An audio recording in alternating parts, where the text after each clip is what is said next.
Hello, we everybody. We are are back. we are back. Man, we're back. Hopefully everyone's having a great Saturday. Hopefully everyone had a great Christmas. Christmas just Mhm. passed. So hopefully everyone had a great Christmas. Hopefully you guys were able to get cool gifts or able to get cool gifts to other people. I'm not sure if it's just me, but Grae, ever since like I've gotten older, I don't really care about receiving gifts anymore. Like I don't care about Oh it. yeah, I absolutely. For My me, thing it's like is if I can get gifts to people and if they like the gift. That's like I want to give them the gift and they open it and they're like, "Oh yeah, this is so cool. I can use the, this." Like that's the the shit I like. the thing is now though, especially in our generation, as we got older, the Yeah. novelty of receiving gifts kind of diminished because like all we want as like people, me and my all my because like in my mother's side, I'm the eldest in terms of like the generation in our generation. So like, Mhm. the thing that kind of compels us is the ang pao, the one that contains money. It's not like before when we were kids, where there used to be legit gift box openings during Christmas time, and we were used to be really happy Yeah. about what we get. That kind of faded away ever since like we just wanted money all the time, and it's the same for like in terms of gift giving or like mooncake festivals. It's not really well, there's from time to time we do stuff that you get actual tangible stuff, but Mhm. people nowadays appreciate money inside more than any tangible object. Well, see, and that's the reason why during Chinese New Year, I'm never around. Okay? So if you guys don't know, once you are married, you don't get red envelopes anymore during Chinese New Year or Lunar New Year, whatever you want to call it, right? I call it Chinese New Year, okay? During Chinese New Year, there's typically a tradition where everyone that's not married will get a red envelope from a senior, right? Or if not senior, basically the married people will give you money. Your aunts or uncles, your grandparents or whatever, they'll give you money. But as a married person, you don't get that anymore. And when you're married, you have to give people money. So what happens is that I do not go to any family gatherings that's bigger than like if it's like my mom is celebrating it, my parents are celebrating it, I'll go. But if it's like, oh, we're gonna go hang out with your cousins, your aunts, and stuff like that, we fucking do not show up. Because if we show up, we have to give them money. And here's the thing: when it comes to tradition, if you are because Chinese New Year, it's typically celebrated within like a week of like it happening, right? So like I think next year's is happening in February, somewhere in mid-February, right? And it happens for about a week. The celebration happens for about a week. And I know that China takes like a week off of work. I'm not sure how it is there in the Philippines, but if you No, no, were to no. go over to like your relative's house or a friend's house, they are obligated to give you a red envelope. It could be like $5, it could be like $50, right? It doesn't really matter. So do not visit me during the week of Chinese New Year because you will not be accepted or invited into my house and I will not give you money. Okay? I'm busy that entire week. For some reason, I'm just going to be busy. At February 17th, then we celebrated February 16th. So that's usually how it is, right? But yeah, so do not now here's the thing. My family, like at least my mom's side, they still give money. They still give money to me and my wife. Like all that Mhm. money now does not like we don't keep it. We give it to my son. So like we basically have like a bank account for him, and Yeah, all the for money that yeah, comes in, and every red envelope that we receive always goes towards to the to account. to Yeah. his bank account. Yeah. What happens if the white devils show up? We have to give them money as well. Now, if they come to your house and they're like, you know, Happy Chinese New Year, it's like fuck, $5, right? Right? Come over to the house like, oh, 新年快乐,新年好, and stuff like that. They're like, ah, shit. They know exactly what they're doing. But yeah, anyways, we are back. This will be the last stream that we do For before the this is year our last stream of the year. 2025. Okay. Yeah. Yeah, this is the last stream of the year. So there'll be next year when we have when we're doing a new stream, it will be the new year. So yes, Mhm. I suddenly got an urge to visit Cali. Do not show up here. You will get kicked out. All right. But anyways, hopefully you guys are having a good day. Welcome back to Project Eggroll. This is episode 159. We've been doing it 159 times. Wow. Yeah. We skipped a couple.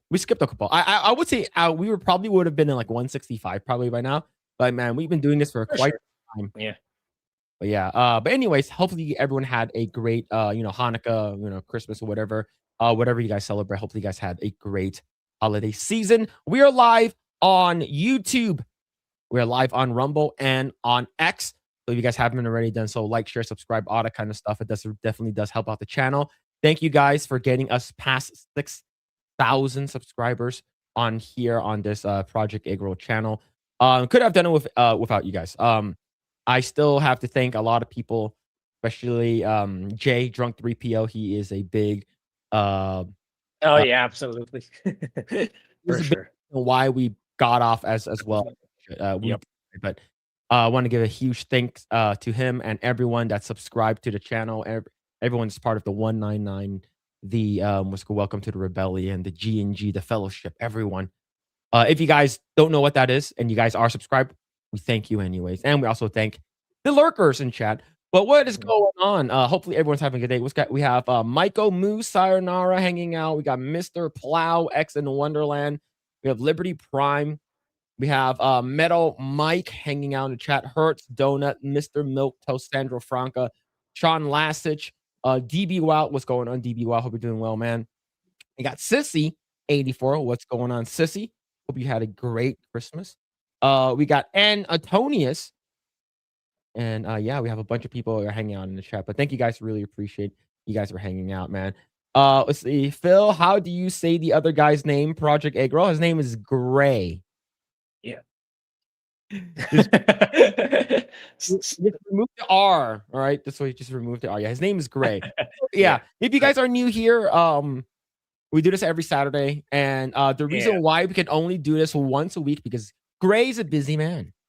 He makes a lot of money now. He's too good he's too good for Project Eggroll now. He missed the money bags here. So yeah, go ahead, Grae. I was gonna say that ended today. So it's like there's gonna be at the future, but it's still gonna take some time and just probably a couple of work here and there. But yeah, I was gonna say chats like today. So I've finally gonna start taking a breather today, and yeah, like I kept saying, I finally will be ordering a new PC later when this podcast ends. So I'm very excited for that. So yeah, and fortunately, it's the RAM prices. I don't think affected us yet. At least it's not. The way I see it, it's the price is still relatively the same for us. So I might as well do it now. It's now or never. I think. Let me see. The RAM prices go ahead. Yeah, I was gonna say, before it, it inevitably reaches us. So I think now would be the great time to get a PC. And I'm not foreseeing any major graphical leaps in the near future, especially with what's going on with the games industry right now.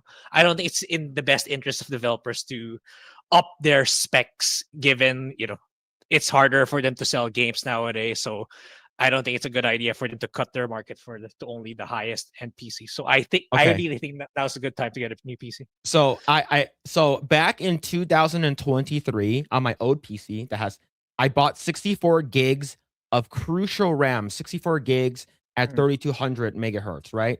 I bought it for $184.82. This is almost 3 years ago that I bought it. That same RAM right now is $413. Holy shit. Yeah. Crazy. Yeah. So it's like, that's fucking insane, man. So I think like it's really the time for, okay, actually let me check on my end how much is RAM because I'm getting a pre-built PC.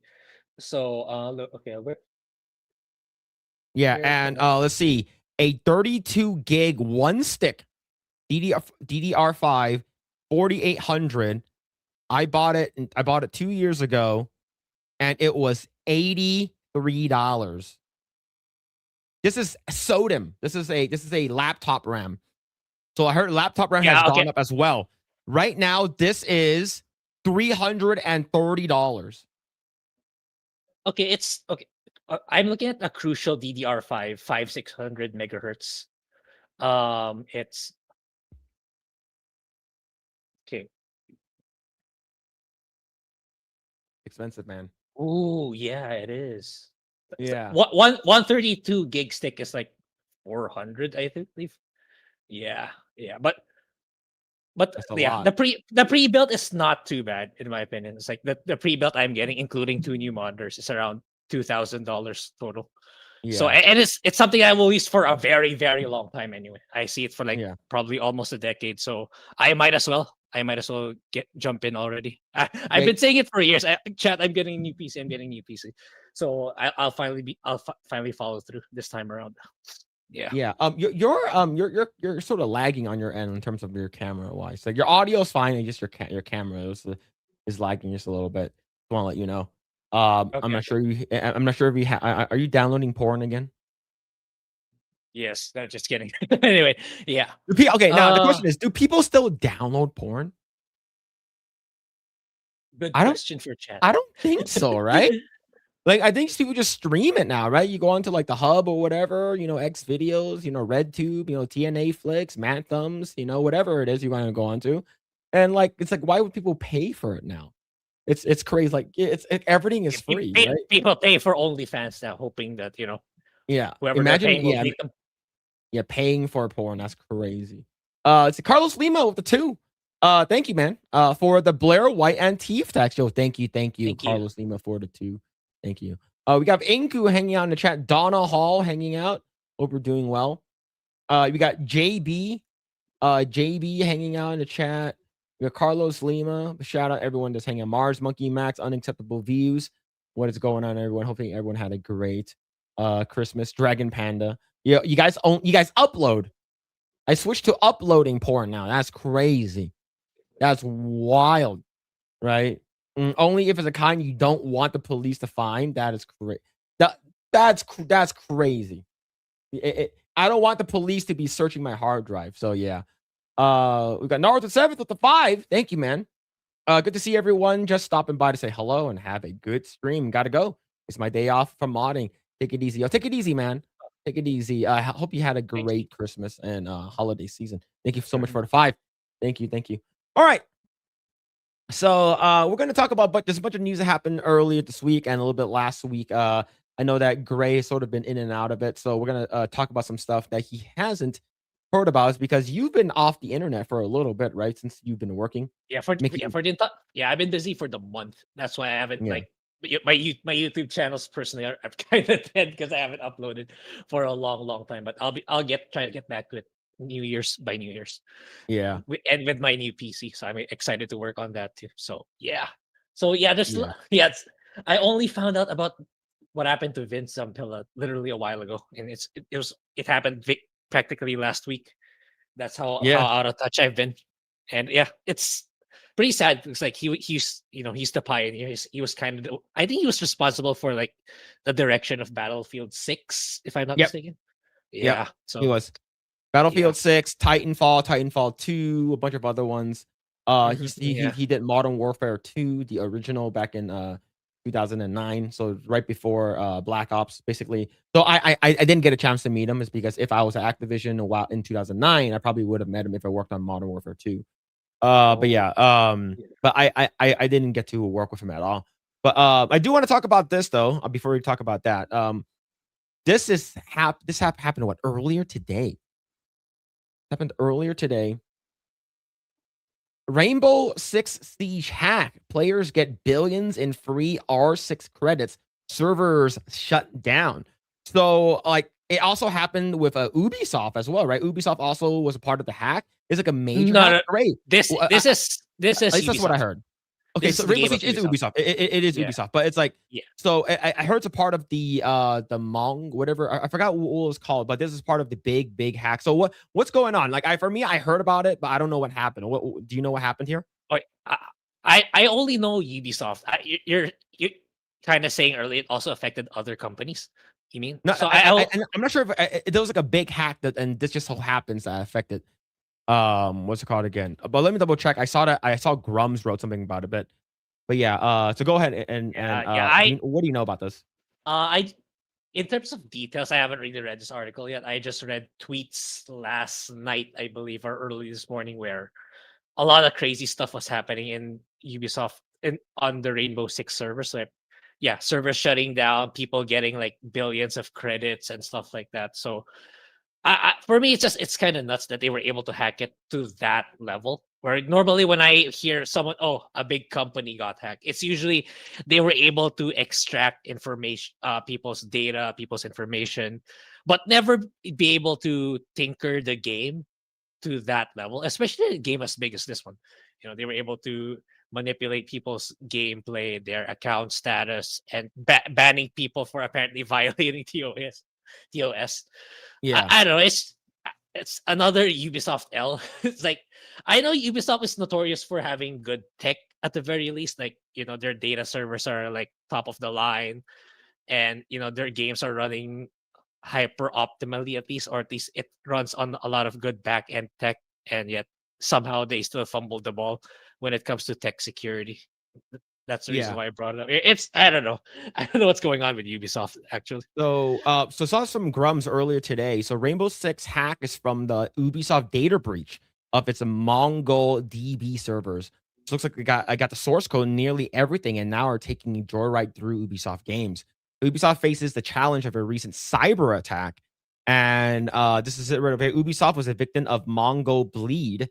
An unknown threat actors have exfiltrated the source code to basically every single Ubisoft product dating back to its 90s.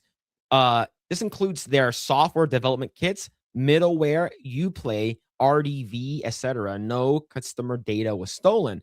Based on information I've received of the latest series of Ubisoft goofs, the individuals responsible for the stream compromises have not targeted user data. It appears that a bunch of stinky, probably autistic gamer nerds did something and took Ubisoft and Rainbow Six Siege on a metaphorical joyride, just doing it for the memes and to be a menace. And according to what I saw recently, they're basically saying that there won't be any bans when the rollback happens. At least that's what I heard. So this is an actual pretty big thing. So I don't play a lot of Ubisoft games, so I didn't Yeah. know that. I completely forgot that Rainbow Six Siege was actually under Ubisoft's umbrella. But this is pretty wild stuff, man. So Yeah. I I don't know. This is pretty crazy how insane like how anyone could just it's going to hack in and fuck them up, right? So this is actually from the official Rainbow Siege 6 or sorry, Rainbow Six Siege X account. Nobody will be banned for spending credits received. So if you spend all of them, you won't get banned for it. So which is good. A rollback of all transactions that occurred since 11 a.m. UTC is underway. The ban ticker was turned off in the past update. Any messages seen were not triggered by us. An official Rainbow Six Shield Guard ban wave did occur, but is not related to this incident. We are working very hard to make sure this is resolved and players can play again. So yeah, that's pretty wild, man. Like I never played any Rainbow. I think I might have played one Rainbow Six I've never game played one at all. long time ago. I've But never yeah, played one. So. but yeah, Ubisoft is in the middle of a major headache. The gamers are having a lot of trouble as Rainbow Six Siege server hack is throwing everyone in a tailspin. So right over here, this is from Pirate Nation on X. Breaking Ubisoft 6 Siege servers have been breached. Players are reporting massive amounts of R6 credits, renowned alpha packs, and exclusive items unexpectedly. Numerous accounts, even Ubisoft, including streamers and possibly official ones, have received the random or false bans, some later reversed. Ubisoft has not issued an official statement, but sources suggest servers are undergoing maintenance or restarts. This appears to be an active exploit or breach. Avoid logging in until then. So yeah, over here it says breach. What was banned for breach? So a lot of people were banned for TOS breach. So yeah, I'm not sure what it is. What else are they hiding from us? You see that shit right over here? Oh yeah, I didn't notice that. Yeah. Yeah. So yeah, man. This is pretty nuts. To be honest, I don't really care about you. I really don't. So Yeah, it's I was still just yes. So Rainbow I Six just Shop feel is bad for the stable staff. now. Okay. Yeah. Yeah, for the staff, they have to go back to work from their vacationing for the holidays to fix this shit. Yeah. Yeah, and I know Steam was down too, but I didn't get affected because I was so busy working for the day. So by the time that Steam is back up, so that's the time I was kind of free to play a little bit of games. Okay. So yeah, I don't. I think something went down with I don't know who's running Steam. Is it Amazon or is it Microsoft Azure that's running their servers, or maybe both? Something also went down with the server on the server side of things recently. So yeah, a lot hackers being hackers over the holidays. Hey, man. Yeah. A lot of people are on vacation, so it's going to take them a little bit to sort of get back and fix it. Because a lot of people are on vacation, they're not near their office, and there are some people who are on call, right? So they're basically, Yeah. hey, if there's any emergencies, we're going to need some people who can address this. And I'm actually one of the on call people for my job. So as of writing this, the above post in the last update from Ubisoft, nobody knows who's doing what or why. Although the hackers, whoever they are, seem to be making the most of their prank, as most of the Pirate Nation shows. For gamers, there's nothing to do but wait and see how long it takes for Ubisoft to fix the problem. Other than have some fun with Rainbow Six Siege hack on social media, of course, plenty of accounts are making jokes and memes about the situation. But here's one: Ubisoft executives, when they hear the news that someone has compromised Rainbow Six and gifted $13 million worth of in-game currency, roughly 30,000 active players, and thus defrauding the company, estimated at 339 39. billion dollars. I think it's trillion. Yeah. Yeah. Wait. So it's 10. Okay. Yeah. Trillion. Yeah. $1 trillion. Yeah. You're right. Yeah. So we're Rainbow Six Siege 6 over here, and here's another one. Yeah. So the only time where they would actually legitimately address is if they're losing money, right? And this is the reason why, like, okay, we have to do this, right? So, for instance, the game I work on, the only time where the company will legit actually do something about something is if they were losing, like somehow there's an exploit for something that's in game or something like that, and they can get a lot of free currency or free characters in the game. That's when the company legit does something about it. Now, if something happens to the user and they lose their shit, or that something's like their game won't boot up, their game stops working, their characters get killed really, really quickly, the enemies are overtuned, they don't address that shit until the new year. So this is not Well, just an Ubisoft thing. This is a global so what if thing that it's like happens in the games industry. what if it's like an issue that permeated starting January? So we have to wait until the end of the year. Yeah. You mean? Yeah. Crazy. Yeah. But yeah, So it that's is what it crazy, is. man. Yeah. That's why I'm not a multiplayer guy, or Yeah. not a gotcha guy. Yeah. But yeah, I guess this is a huge news earlier today, but to be honest, like I said, I don't really care about Ubisoft. I hope that China completely takes over everything and just make all video game characters extremely hot, and no gay LGBT representation in any video games that's part of under Ubisoft. I think that's what I want. I think just burn it all down, reduce everything to ashes, the phoenix rise from the ashes, no more LGBTQ stuff that's in the game. No more gay crap. No more ugly characters. Everything moving forward will be hot characters and straight characters. Yeah, That's what I I want. think that's what's happening. Like, like the latest like the game awards, the press cons, like you're seeing more and more trailers from the East now. And it's like those are the ones that people are more excited for, because again, like you said, like they're focused more on gameplay, they're more focused Mhm. on attractive characters. Like, even let's say that there's still enough DEI or woke money here in the West, I think it's kind of fading, because like BlackRock is kind of standing down because of the current regime. And at the same time, like China, Korea, and Japan, who's starting also to recover, they're starting to encroach on Western territory. So by the time like the West starts to rebound, I think there's a permanent foothold between Asia already that they can't get back in terms of market share, because like they're already there. You already know they're gonna make, or at least their games are gonna get better and better over time, and they're Mhm. not. There's no way they're gonna adhere to any woke ideology, because it's simply not in their best interests to do so. And yeah, definitely governments from the East are not gonna allow it to happen. Yep. Yeah. So we're here say no gay shit, but hot lesbians are cool. Okay. Yeah. All right. Yep. If you're gay, be gay. Keep that shit to yourself. Mhm. If you're a lesbian and you're hot, you're cool. You're cool in my book. All right. That's all that matters. Oh shit. Yeah, Man. and Phil's they're cousin. like, Oh, sorry. Go ahead. Go Yeah, I ahead. was gonna say, it's like, I was just gonna add, like, we already see signs of it happening in the West, where, like, the latest Lara Croft, she's still not as attractive. At least the next year Lara Croft one, not the 2027 one. You already see, like, she's kind of more attractive now compared to the more recent iterations. Yeah. So it's Yeah. already happening in the West. Like, they're kind of trying to rebound on it. So yeah, it's kind of hopeful in terms of the gaming industry turning itself back around, at least in terms of the West. Yep. Phil's cousin of the 20. Thank you, man. Thank you. Don't believe Phillips. Okay. Don't believe Afira's RIES. Rice.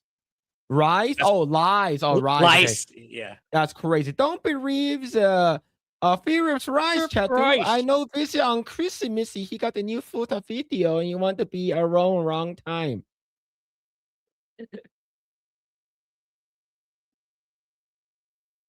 I was busy during Christmas, right? I was busy. All right. Don't believe my cousin. All right. But thank you for the 20. Thank you. Appreciate it, man. What's going on, Terra Crystal? Hope you're doing well. No Kick. We don't have officially stream on Kick on this channel. Let's see.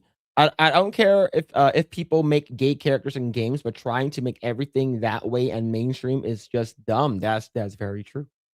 That is very, very true. But we're gonna talk about gay stuff. I'm gonna talk about gay stuff, okay? Speaking of gay stuff, Grae, have you been watching Stranger Things or you don't care about Stranger Things? I don't really care about Stranger Things. I Okay. stopped at, like, the beginning of season 3, but I never got back to it. And I forgot stuff already that I need to watch it from the very beginning if I were to jump in. But I'm really not interested. I'm so tuned out with TV shows and movies. But I think we have a lot of stuff to watch next year, I believe. Like, there's a lot of stuff. Well, the thing is that isn't Fallout out now? Yeah, I forgot. Fallout New Vegas. It is out, season 2. Yeah, shouldn't we do? I think we should be watching it. But yeah, we probably should. We'll probably watch it next. We'll talk about it next week. But the reason why I want to talk about this is because this is in the most recent Stranger Things stuff. This is like a Stranger Things season 5, the final season and stuff like that. And there was a big mistake here. This is almost as bad as the Game of Thrones Starbucks cup. Almost as bad. So, Grae, what do you see here?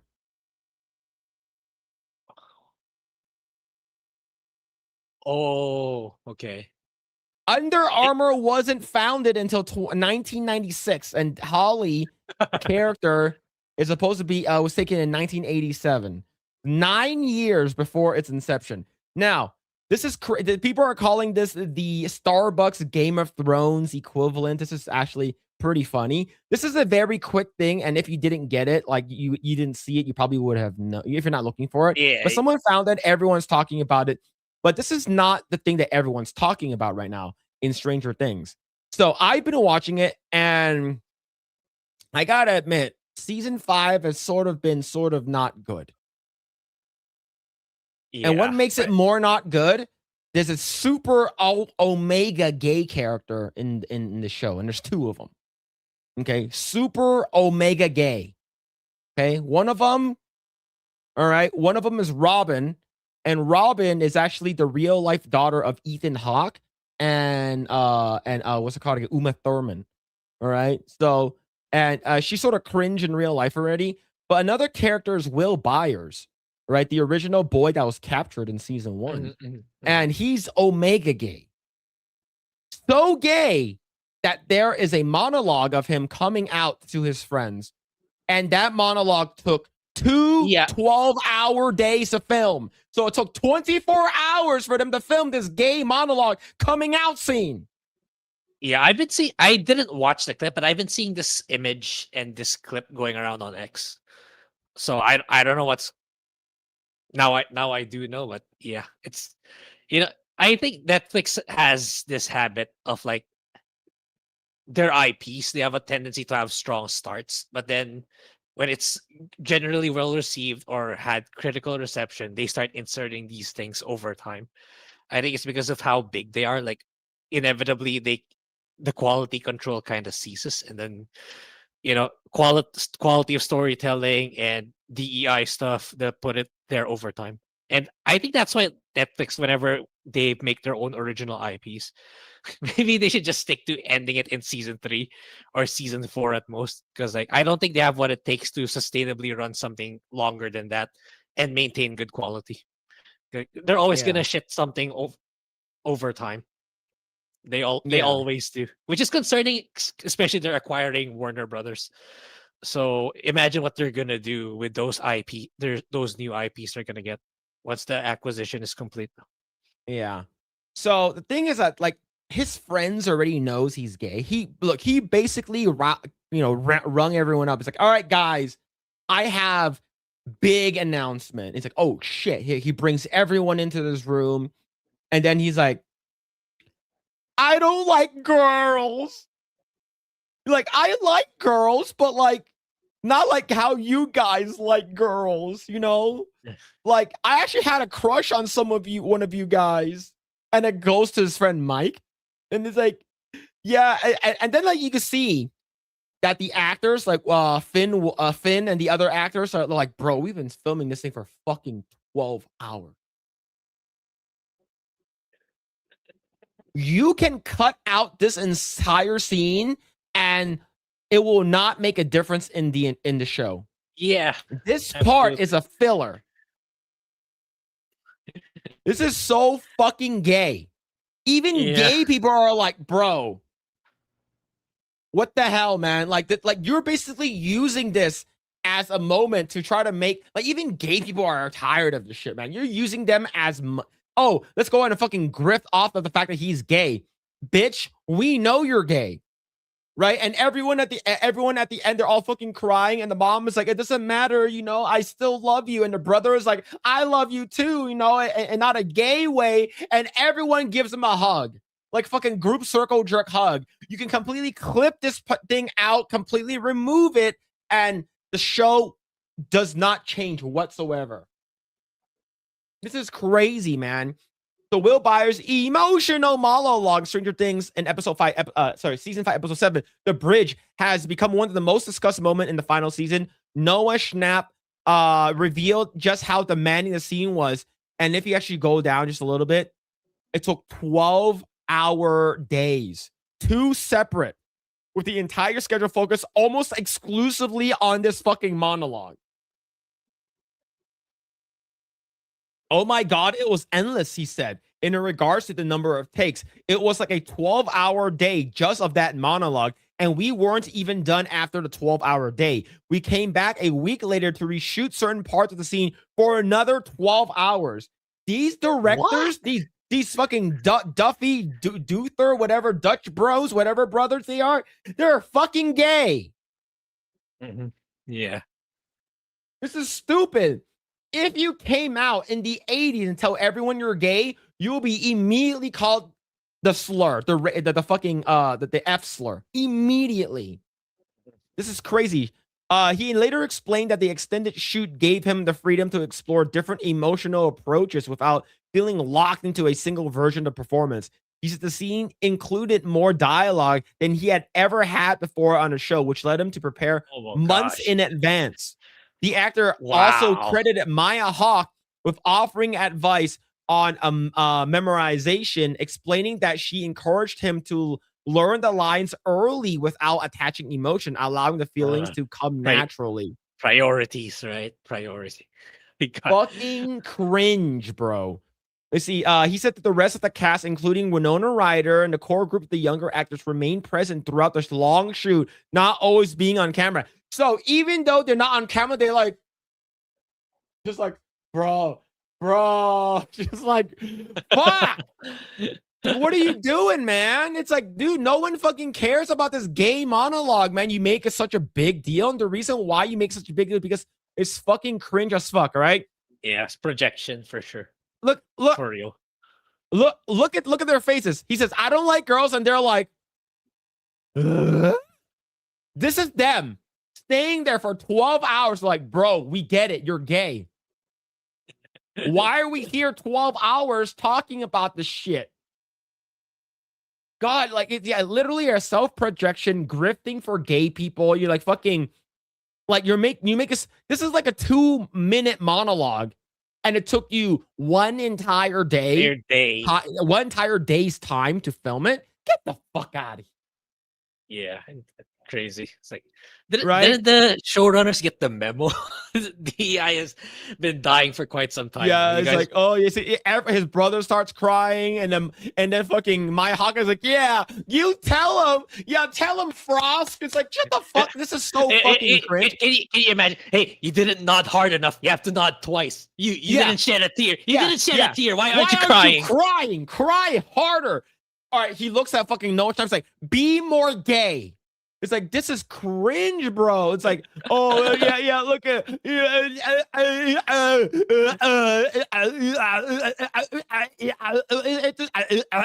and then everybody gay. Everybody gay. All right, you're gay, I'm gay, everyone is gay, and that's a fucking show, man. Look, we don't need the shit. We don't need the gayness in the show. Just make a good show. If you remove the gayness in the show will still be the same thing. Yeah, exactly. Right? So, you see, they could have gone and sat in the video village or hung out, but they all sat there in their spots through the whole day. It was very special. He added that he had known Will's coming out moment was coming long before the episode 7 was written, frequently checking in with the series creator Matt and Ross Duffer throughout filming. When he finally read the completed scene, he said that he was moved to tears, and then his clenched up butthole loosened up so he can get 3 dicks in there, and it was perfect. Adding that the veiny parts felt like the Snickers when he used to practice when he was a kid. That's not actually right here on it, but I'm just very, very upset. This is stupid. Yeah. Anyways, Grae, what are your thoughts on this? Sorry, I'm kind of lost with the IP. Is this the final season, supposedly? Or this is the final season. Man, what a fall off. Yeah. And over here, Stranger Things season 5, episode 7 ties for lowest rating on IMDb. Episode 7, The Bridge, has earned a 6.0 out of 10 on IMDb with over 41,000 votes, matching season 2's Lost Sister. And if you don't know what Lost Sister is, that's one of the worst episodes in Stranger Things. Is basically when Elle, she basically like leaves and she finds a bunch of like misfits. She starts becoming super fucking emo. It's one of the cringiest episodes, and this one is worse than that. I believe that one has like a 6.3 or 6.7 out of 10. And it centers on a group's reunion and Will's vulnerable speech about his feelings in scene Schnapp called a cathartic after intense filming with the full cast. While creators hail it as a key payoff for Will's arc, viewers complain about the slow pacing, the unmet expectations, especially for the Byers fans, and amid season 5 split of 84 to 60 on Rotten Tomatoes. This is not good, right? But yeah, we all know he's gay. Even earlier seasons, it kind of Mike said that. We know you don't like girls. It's fine. Yeah, it was already heavily implied early on. Even I reached that far. Yeah. Man. But yeah. So, I think that season 5 is okay as of right now. It's probably, I would say it might be on par to be one of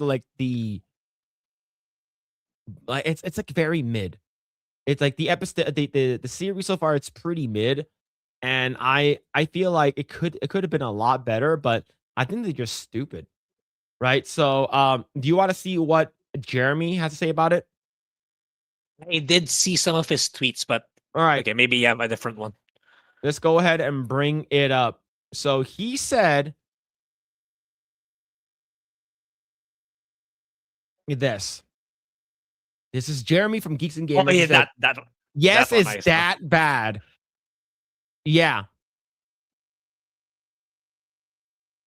Yeah. Also, I'm sick as fuck with the flu. That's why I haven't been streaming. I'll be back soon.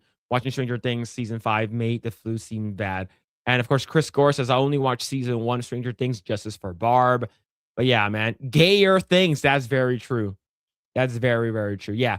So as of right now, like there are like some parts that are good, and there's some parts that are very, very gay. Okay. So Grae, if you're not, I'm just gonna spoil for you. Chat, I don't Yeah. care. All right. I'm gonna spoil some things if you haven't already seen it. I'm gonna spoil some things.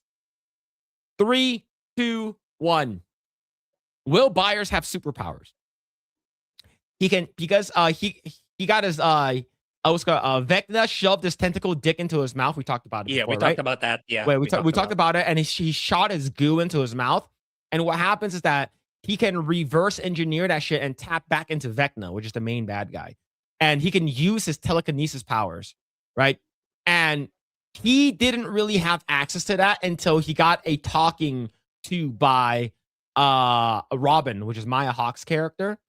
And he says that she did like a little pep talk with him, and he's like, oh, just be yourself, be true to who you are and stuff like that. And he had that image of him and Mike as kids playing around, him trying to be gay with him and shit like that. And then all of a sudden his gay superpowers show up.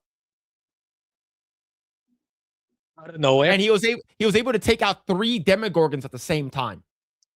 He was able to take 3 demogorgons in the asshole at the same time. It just came out of nowhere. He just received the power. Yeah. Right? Because he can sense, like, in the back, he's like, oh, I can sense the demogorgons whenever they're nearby. And then he was able, I guess he was able to tap into Vecna's powers and shit like that. And as long as the demogorgons nearby or Vecna's nearby, the closer he is to Vecna in terms of proximity, the more easier is him for me to tap into his powers. So he used the telekinesis powers that Vecna has, which is the bad guy, and he's able to kill 3 demogorgons at the same time. Why did Vecna do what he did to Will to begin with? Because he was supposed to be like the original vessel for him. Oh, yeah. So, yeah, it's pretty gay, right? And then Maya Hawke was like, hey, because Will saw Maya Hawke's character, Robin, and like her girlfriend, stuff like that. And he's like, oh, I guess it's okay to be gay. All right. And then he's like, hey, so, how did you know that you were gay? He's like, you just find out that you're gay. Vecna's gay too. Oh, he's very gay. That's the reason why he tentacle fucked his mouth.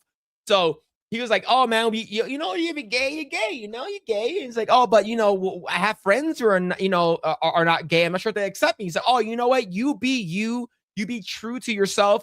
You be true to your heart, and your friends will accept you for who you are. And then when he was basically like watching his mom about to get killed, he's watching a bunch of his, Mike was about to get killed. He's seeing a bunch of his friends about to get killed, and Vecna was about to, fucking like fuck them up, and the Demigorgon was about to fuck them up. And he's like, all of a sudden, his gay powers just manifested because he thought about that speech that Robin said, and he related to himself when he was young. When he first found out he was gay when he was young, when he wanted to be friends with Mike. His gay powers manifested. And he killed 3 demogorgons. He took them on in the asshole at the same time. Yeah, he entered Will's through his anus. Yep, true. Yeah, so that's basically what happened. And then now he has superpowers.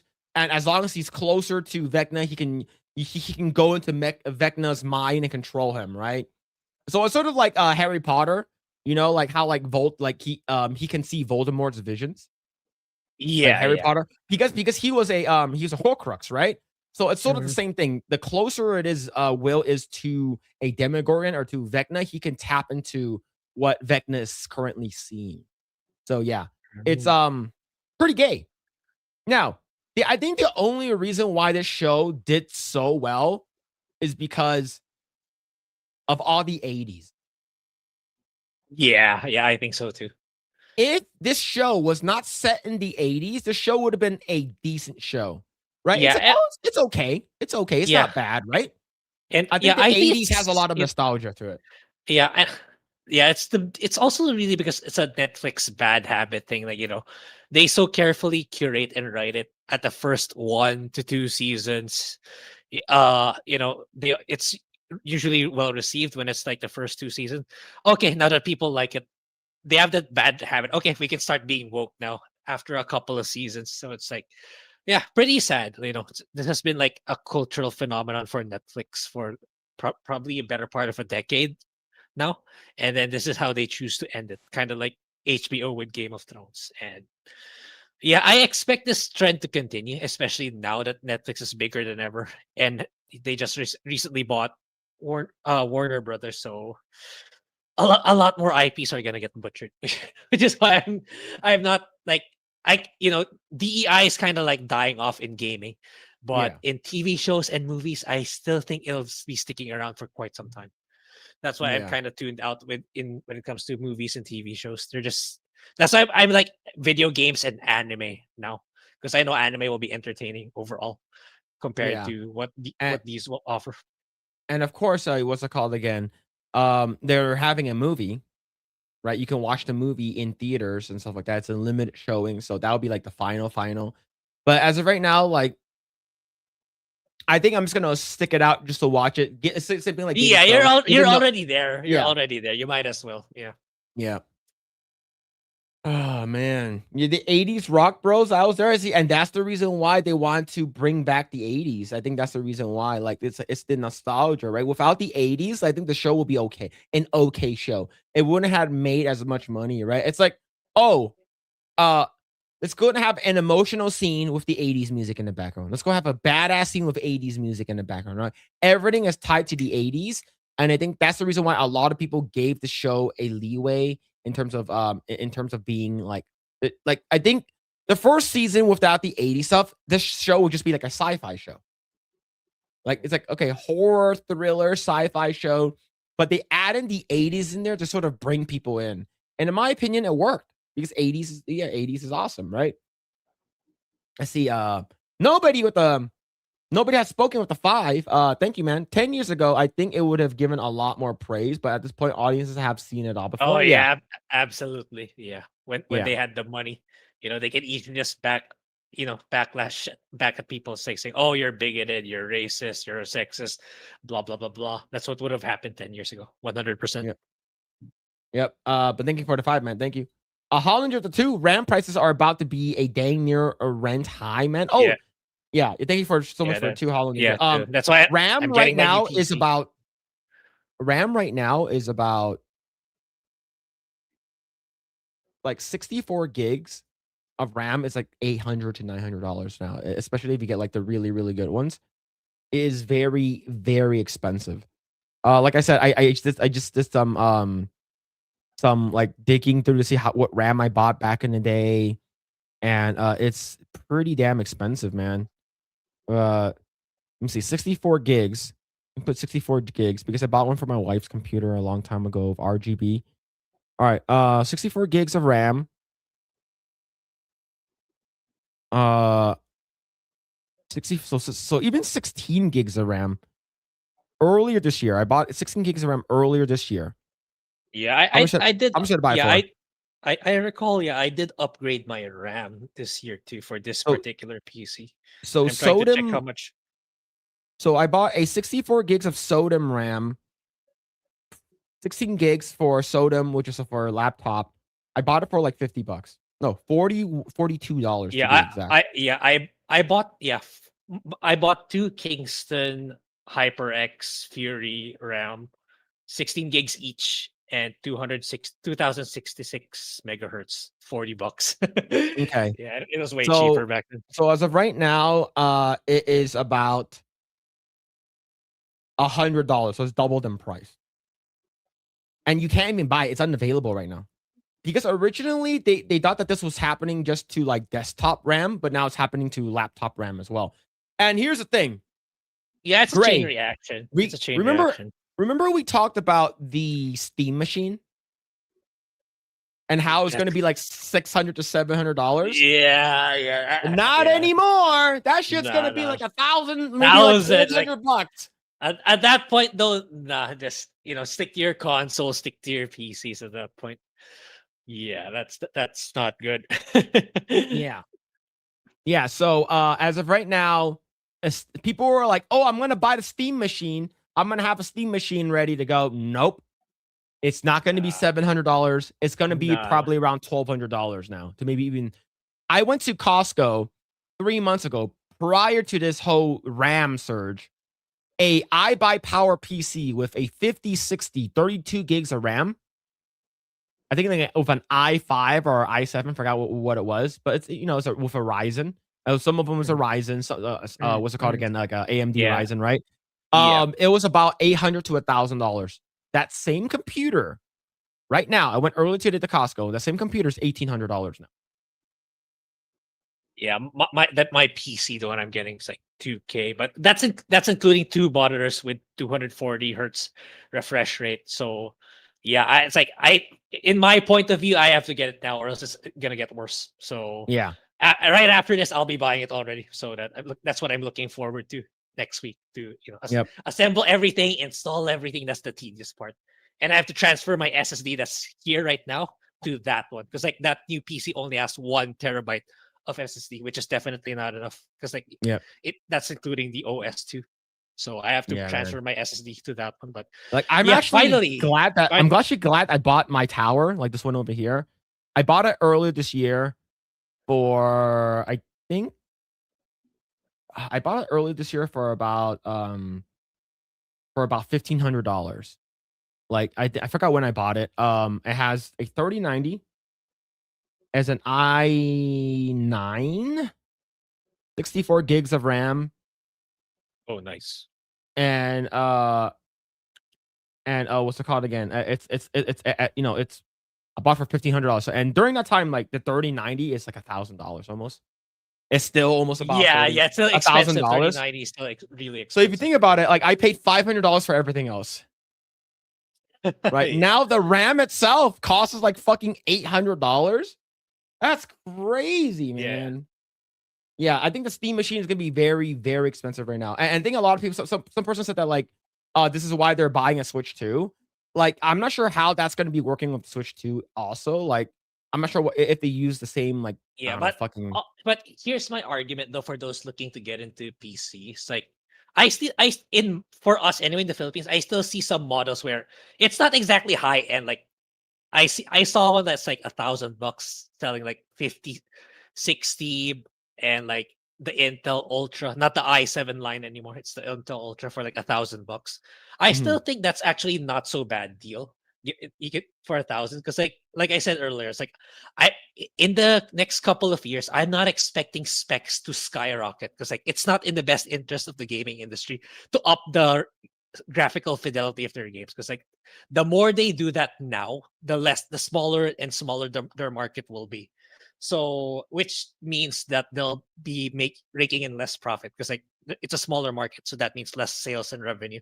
So I think if even if you settle for like $1,000 PC right now, despite the price hike, I think you'll be good for at least 3 to 5 years.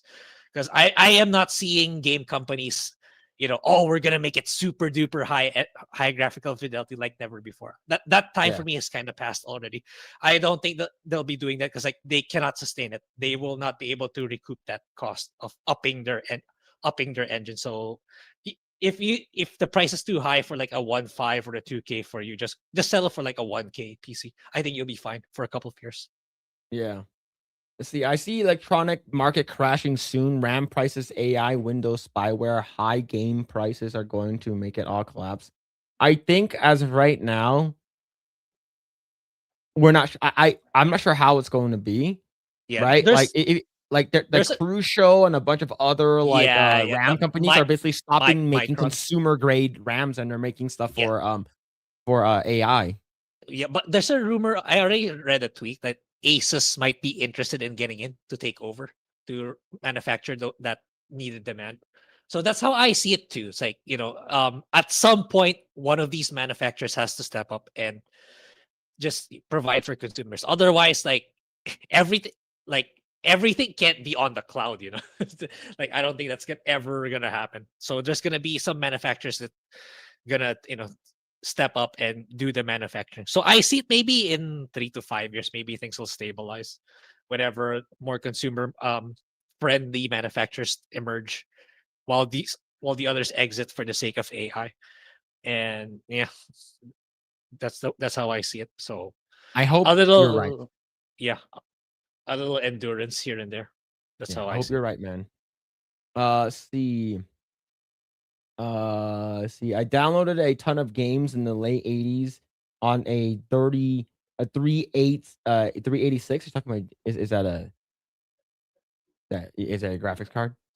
I'm assuming. I'm not sure. Let's see. Hollow Ninja with the 2. Thank you, man. 2026 is stacked with games. RE9 is the first release. Yeah, RE9 is in February, if I'm not mistaken. That's gonna be pretty Yeah. fun. We'll see though. Let's see. Just had to call different BBS to see what they had. Yeah, man, it sucks. Oh, an Intel. That's an Intel. Okay. As an Intel. I was like, is that a graphics card? I don't know, man. You know what 386? Bitch, I don't know what a 386 is. I know what a Core i9 37 whatever is a CPU. Yeah. It's the first 8-bit 60. Oh, okay. It's the first Ramnet has a question. What do you think about this film? So should I get a PS5 or a cheap gaming PC? Well, what's your response to that?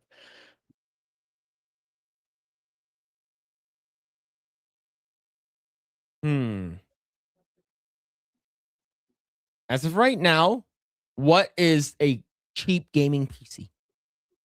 Yeah, I would give the same answer because here's my, like, for me, the ultimate, like, when it comes to PC versus console, I think my best argument all the time is you can use PC to make money. So for me, it's like, if it wasn't for this PC I have right now, I wouldn't have. I use this PC to make money enough to get a PS5, a Switch 2, an Xbox, and now a new PC.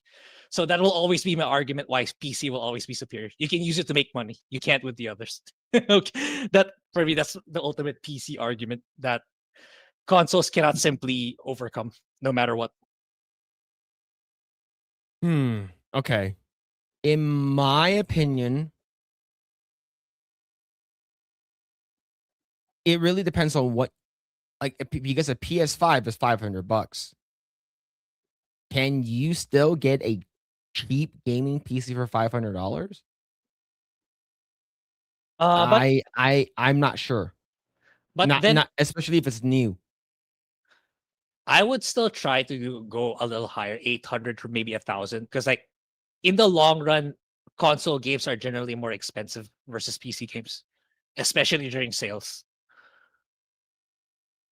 That's how I see it. So In my opinion, I will lean towards PC. I would still say for a gaming PC, Yeah. like I would say it, like, how much can $800 get you right now? Right? You can probably get like a 4060, a 3060, which is still pretty good. 3060 or 3070 is still pretty good. But it's your RAM cost now. That's the shit that's gonna fuck you up, right? You're gonna want, like, I would get a motherboard that can house everything and make sure that, like, you can have money to expand later on, right? So if you have for instance, like, you have like 4 slots for DDR5 RAM or something like that. You can start off with 16 gigs first, and then later on you can put another 16 gigs of RAM in if you get a minimum of 32. But now it's like everything, like, minimum is if you are using for editing. If you need editing, you're gonna need at least 32 to 64 gigs of RAM for editing. So, like, it really depends on what you're doing. But in my opinion, I think a PC will always be better than a console. And your PC will last longer than a console, like, as long as it's future-proof and upgradable. Yeah, and like I said, like, it's like the stuff I'm doing now. It's like people might think, "Oh, Grae, you're saying that because, like, you have a degree or something. You have an educational background in what you're doing. That's why you're making good money out of it." No, what I'm doing now I'm doing video editing and social media management and, like, other back office tasks. But I graduated in finance, so it has nothing to do with my background or work experience. So there are ways for you to make money out of your PC without needing, given there's so much stuff you can learn on the internet already. You don't need, like, an extensive background experience. You don't need a degree to be able to make money out of your PC. So that's how I always think about it. Like, you can use your PC to make money to get the other stuff that you want. That'll always be my argument. Yeah, and plus, like, it's probably easier for you to watch porn on your PC. That too. Yeah. I'm not saying that it's look, It's just PC is just it's more accessible for everything else, right? Do you want something? Are you just playing? Are you planning to just sit in front of the TV and play video games, and you're not gonna like? Or you play? Like, it's sort of really what? Are you a couch gamer? It's you have to ask yourself that, right? So if you are sort of like sort of stuck and you're trying to see which one is better, in my opinion, PC is always better to go. And it's plus like there's the exclusivity is sort of going away for PS5 and for PlayStation in general. So like I would, in my opinion, I would go with PC. And plus you can get emulators if you want to play older games. You want to play, I don't know, like your Nintendo Yep. 64. You want to play your Wii. You can go on a Dolphin emulator. You can go on like Virtual Boy Advance or any of your Super Nintendo emulators. You can play all of that, Mhm. and it's you can there's more customability for you to run your games better with what's it called again with that fucking thing that lost the scaling, right? With DLSS, right? If you have an RTX card, you can use DLSS. You're not gonna be able to use any frame gen if you get something that's not in the 40 series. So, 40 series, like you're getting like a 4060 or a 4070, that's gonna run you up like $800. That's like, $600 to $800 just for a card. That's very expensive. So in my opinion, you could just start at a 3060 or 3070, right? They're not that expensive right now. So that's my opinion. If you can go PC, I would highly recommend you going PC. It's just, Yeah, it's better. yeah, So like even the like 700, 800 to $1,000 was. I think that's already sufficient. Even gaming, maybe not the highest end gaming, but like decent. Like you can run things on max or almost max, even at just 1080p with the current PCs right now. So yeah, like, are yeah, you gonna be 4K gaming and yeah, streaming? Are you yeah, running, like, fucking 50,000 like, you're running, like, fucking 3 monitors? So I have a 3090, I'm running 3 monitors right now, which is fine, right? It's like, any more than that, I think, like, it's probably, like, using too much, like, energy and shit like that, but, like, you wanna make sure, like, what is your end game? What are you trying to accomplish? So that's a mhm, long one in my opinion, always PC, but if you're mhm, like, "I only have $500," then just go with a PS5. Right? Because if you're like legit, like I only have $500 to spend, then buy a PS5. Right? It comes with one controller, and you don't have to buy the disc. You can buy one without the disc, right? If you're just gonna buy everything digitally, anyways. But yeah, that's my opinion. But always PC if possible. yeah. And sales of PC are lower, and at the same time they happen more frequently compared to consoles. That discount usually is a lot less compared to Steam. Mhm. So there's that to consider in the long run. You're gonna be spending more on games in the long Yeah. run for And consoles. are you buying third party? Are you are you going to like Facebook Marketplace? Are you going to like fucking Craigslist or OfferUp to buy your PC? Are you buying it used, right? Are you buying it from a friend? Are you buying it new or you're building it? Right? Building is always going to be cheaper, but like do you have like a micro center next to your house? Do you have like it's like you can go in there and buy everything, or you can go into PC part picker and just click and choose which one you want and then they'll send it to your house. So it really depends on what you want to do. We have Mhm. 700. How much is a 3060 right now? Or 3070, right? 30 the RTX 3070. How much is that right now? So on Amazon, an RTX 3070 from the founders edition, it's like $469, right? It's still not that cheap. So if you're like that's like more than half your budget. Like I would say use half the budget to buy a The- graphics card and the other half to buy the rest of your stuff, right? But how much is RAM? Like that's the shit's gonna be fucking expensive. It's the RAM, right? RAMs aren't gonna be fucking $50 for like a 16 gigs anymore. yeah. So it's gonna be Uh, rough, man. Yeah, I would just save that 700 for the time being. Like, try to probably double it if you can. If you have the patience, I would then Okay, just that's where so you get a PC. if you want to go down to a 3060, I think 12 gigs of VRAM is fine. You Yeah. don't need 16 unless you're like you want your shit to look fucking buttery smooth. But you're like you can get a MSI GeForce RTX 3060 what's it called, 12 gigs of VRAM for under $300. I think that will fit in your budget, right? Your PSU, depending on what you're getting, right? And you're talking about like I said, RAM. 16 gigs of RAM is going to be the thing that's gonna fuck you the most, in my opinion. So you want a DDR5, 16 gigs right now. The cheapest I've seen for one stick is $200. That's fucking expensive. Jesus Christ. Yeah, that's why I'm settling for the pre-built, because like the prices are like everything's already there. You're already sure everything's compatible and stuff like that. That's why this Oh time my around I'm God, just gonna man. go for pre-built. Yeah. Like a fucking okay, so this Corsair one that I bought for my wife, I bought her a 64 gigs of RAM. There's all sold out buying options. Use Corsair Vengeance, 32 gigs of RAM, 6400 megahertz, like $500. It's fucking insane. Oh Crazy. shit. Man, just I would say if you can hold off for now, maybe the graphics card and the RAM prices will come down. Yeah, because like even if you get the PS5, how many games can you buy with that budget? 1, 2? It's like I don't think, for me it's like I would rather just wait if I can, if that's my option. Like, it's too limited for me if I'm going to buy a new system and I can only buy 1 to 2 games on it. So I would rather just wait for PC. Yeah. Yeah. Hollinger with the 2 for PS6, just making compatible with PS1, 2, 3, 4, and 5 games. That's not gonna. Yeah. No. If the last backworks compatible game in terms of disc was the PS3, right? You get the first edition, the first version that released for the PS3 that has the fucking card readers and shit like that.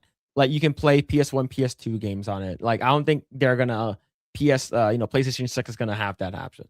I don't think they're gonna have it. It's because like why give it to them for free when you can charge them for buy it digitally. No, that like if you have your own shit, right? But I don't know, man. We'll see. But thank you for the 2, dude. Thank you. And Jesus Davila, thank you so much for the gifted membership. Thank you, dude. Thank you, man. Appreciate it. You can't add VRAM to GPUs. It would have been amazing, but not impossible. If you can add VRAMs, that'd be fucking crazy, right? If you can add, but yeah, it's not. In my opinion, I think 16. I think 12 is fine. I think 16 is like the sweet spot. I think 16 is like this very, very good spot. Like you don't need 24. Like my 3090 has a 24 VRAM, but like I don't, I'm doing a lot of editing and shit like that. All right, let's go and talk about this one here. Expedition 33 stripped of Envy awards over the AI use. Grae, what are your thoughts about this? I talked about it a little bit on with Geeks and Gamers and stuff like that, but I do have a couple of things that I want to say about this. But what are your thoughts on this overall? Yeah, I think it's pretty dumb. It's like again, we've been saying this for quite some time. Like AI has been used for ages, even before like generative AI became so prominent in recent years. Like AI has been around for like, I don't know, since pretty much the inception of computers. At least that's what I think. And yeah, it's like, and I believe the game that they chose instead, I forgot the name of the game, Blue something. I think it also had some form of AI use. So are you gonna strip them of the award too, until you find one that's completely human, which I don't think you'll be able to find. And even if you do, it's very likely it's not that much of a good game anyway. So yeah, I've never even heard of this award show until recently, until they made the headlines. So it's like 2 fat dudes that are running it. Oh, is it the same one as the African thing? The African, I believe so. Okay, so yeah, no bearing then if it's the same the same show. So yeah, I think it's this more like them trying to get clout of like, oh, look at us, we're such giga chads, we're canceling the best game of the year award, the game that received the most awards for the year. I think it's more of like a marketing So stunt. this is what it was. This is it right over here. So there are things that are going around over the internet, whether it's true or not. It doesn't really matter. In terms of this, so this is the placeholder for the game. All right, so this lamppost right here with a bunch of this newspaper and flyers, this is the AI art that they use as a placeholder. When the game launched a couple of days later, they updated the game with a patch that fixed it with the actual artwork that's being used. Now, a lot of people said that it's not the fact that they switched it out, it's not the fact that they used it, it's the fact that they lied about it. That's actually not true based off of what I've heard and what I've read on the internet. People knew about this shit 6 months ago. Like people knew about this shit like prior to the game being nominated and shit like that. Yes, it's public news that yes, we and a lot of people use placeholders. Okay, a lot of now using AI placeholders. That's I'm pretty sure game studios use that shit all the time. So this is not a big deal in my opinion. The fact that the indie people stripped them of their award for this, I think it's pretty stupid for them to do it. Is because the final product was done by an actual person. And well, actually, it's the fact that they lied about it. It's like, no. And plus, who the fuck cares about that? Exactly. If a fully autonomous AI fucking generative AI made a game that played exactly and looks exactly like this, I'll be like, when are we getting another AI game? I don't care. And this is something so small that you have to nitpick something of this. It's like, oh, the fact that they use a generative AI, that's a problem. Like, bitch, they've been using this shit for the longest time. And I talked about this a lot already on my X account. I'm like, bitch, like we've been using AI for a long time now, and you guys are just being selectively angry at things which is stupid, right? Which is insanely stupid, right?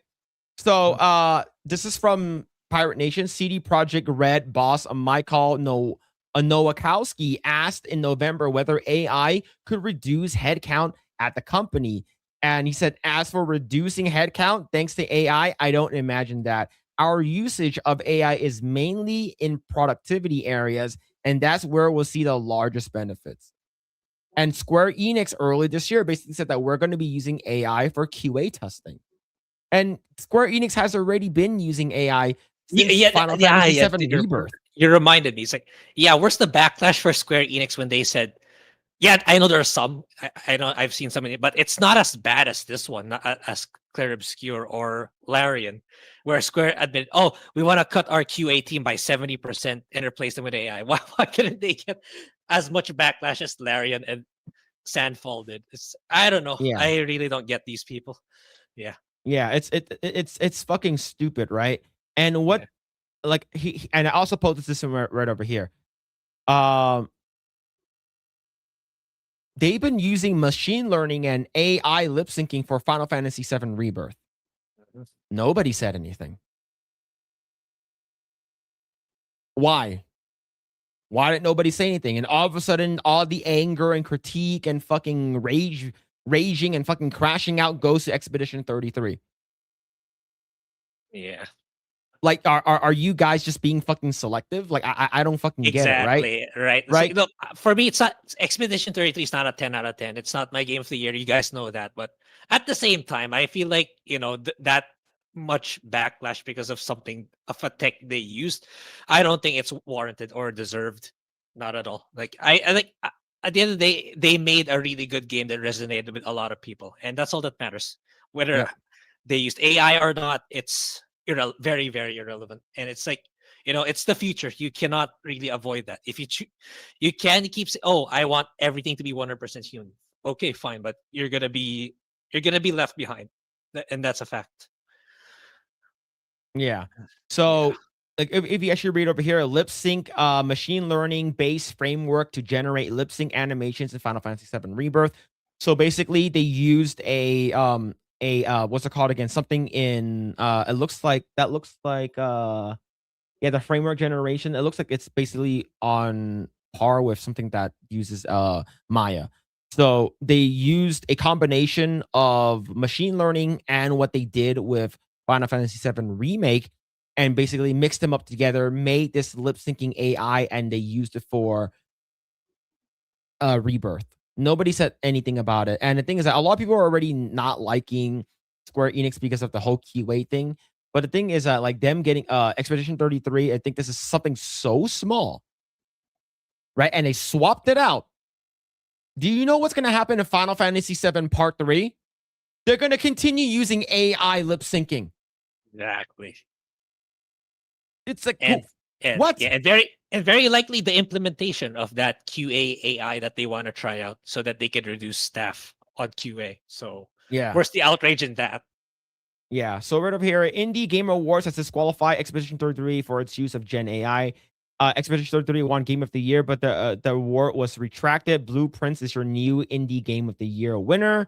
And the way they straight up lied to the Indie Game Awards, so they could be considered is distasteful and scummy. If you want to use AI, there's nothing that we can do to stop you, but don't lie to our faces about your use of AI to gain extra awards. To be honest, they didn't lie. They basically said, yeah, we used it. It's out in public. You know, like you guys can go and search it up. We used it, but it's going to use Gen AI that's going to be eventually be replaced. Right? We didn't replace it until the game came out. Maybe it's like I don't think it was like a day one patch. It was like, a week patch. But the thing is that it's something so small that's only found in like maybe certain parts of the game, that if you're extremely nitpicking, you find it. Versus something like fucking Final Fantasy VII Rebirth, it is used through the entire game. Throughout the entire game is being used. No one said anything. It's because maybe this game that everyone wanted to love is like, oh, to be honest, fuck them. Replace their asses. I don't fucking care. And people were like, "Oh, you're working in the game industry. You're going to be the first one to be replaced. If I get replaced by AI, then it shows that I'm not good enough to hang with using AI. Then it doesn't. Then fine, fire me for that shit, right? Replace me and shit, like lay me off, right? I'll get like a 6-month to 1 year severance package. That sounds pretty damn good to me. But if you guys are going to be complaining about this shit and you guys don't really know the gaming industry, we're going to be moving towards this way in the gaming industry moving forward, whether you like it or not. I've been saying this shit for a long time now. You guys can complain about like Expedition 33, but it's going to be we're going to be using AI for a long time, no matter what, and it's only going to get worse and worse and worse, whether you like it or not. And the thing is, I said that like my company has been using AI since 2019. And it's like, oh, actually, generative AI didn't really get into like the public until 2023. So you're lying. It's like, bitch, do you not know that companies make their own forms of generative AI in-house and we use it only in-house and only we have access to it? Are you guys that stupid? Probably. Probably because they never got a job. They never got a corporate job. That's why. Yeah. It's like, oh, but they were taking our jobs. Like, well, if they take your job, it's good because you guys fucking suck. Right? See, so of course, Grum says people have so broadly construed AI to meaning anything that touches production, even if it's not in the final game. Major games slammed for using AI in pre-production game and level design. Expedition 33 losing the Indie Awards because of it. To be honest, the Indie Awards, do people actually care? I don't think so. I only heard of them ever since because of that Asmongold incident. Yeah, and remember, we talked about this before, and fucking what's it called again? Baldur's Gate, Larian Studios said that. Yeah, we use it in pre-production. And now they're all gonna. Now the people are like, oh, now we have to boycott Sandfall, we have to boycott Square Enix, we have to boycott Larian Studios and CD Projekt Red. Bitch, yeah, you're gonna boycott all those, really? Yeah. If you're gonna stand on that principle, go for it, right? I commend you. I'm actually, that's actually very, very endearing, right? Go stick to your principles. But you're going to be falling off the waysides because every game studio will be using AI. Hey, absolutely. Yeah. You won't be Yeah. able to play any game anymore. Yeah. If you're gonna stand by that, any game. Yep. So a lot of people are just big mad at this. That you know what? Good. You know, and I want more game studios to use AI. Yeah, it's I only want gonna it. get better. You know, It's gonna as get long as way it's not better. as long as it's not like the Call of Duty way where it's blatantly just generated and then they just sell it to you for extra cash. As long as it's not that, like it's just it helps you on the back end, it helps you work faster to get to where you want to be, then I'm all for it. No issues. Where the part is like you just generate and then you sell that. Yeah, that I have a problem. Some people do that, but as of now, the only one that kinda does it is Activision Blizzard. Yep. And this is Secret Invasion. It's a Mhm. secret invasion. The entire opening Main title, sequence. the opening sequence with the title and shit like that, the music was all done with AI. Why didn't anyone freak out over about this? Like I'm talking about the crazy internet people, right? We called it out. Yeah, they're using generative AI. They're using AI. Okay, yeah, it's sort of cringe. It is Disney, whatever. You know, we don't really care. But the people who are actually legit very, very upset, why aren't you guys coming out and condemning Disney and Marvel? Said, you guys are taking jobs away by making an AI intro. Why did you guys say anything? Because, like I said, this is selective outrage. They only want to be mad at things that they want to get mad at, right? The reason why they don't get mad at this is because Disney is woke as fuck. And a lot of these people who are complaining about AI and shit like that, the people are complaining, most of it's on their side. Mhm. Yeah, it was dog shit anyways. Anyway, That's yep, for sure. Yeah. Yep. Let's see. What's going on, Mo Zamboni? Hope you're doing well, man. Shout out Mo Zamboni. Hope you're doing well. I'm gonna go ahead and mod you here. Uh, there it is. I've been in graphic design for 20 years. Complaining about AI is laughable. It's just a tool like any other implementation throughout the course of time. Adapt or being left behind. Yep, exactly. Exactly. Exactly. If you guys don't know how to use it, then you guys are gonna eventually get, you know, you're gonna Yeah. get left behind. No one's gonna It's care about your shit. Yeah. if anything, it's such a good time to take advantage of it because like it's so accessible and so easily usable to the most not so techie people. Like all you need to do now is just type and command for it to happen. Whereas before that wasn't a thing. You really needed to learn. You needed to do things manually, step by step. Now it's like even the most people who have a hard time learning tech are able to do it. So you might as well take advantage rather than fight against it. Mhm. Use it for your own ends, and try to be in a better position in life, or to have more access to opportunities using it.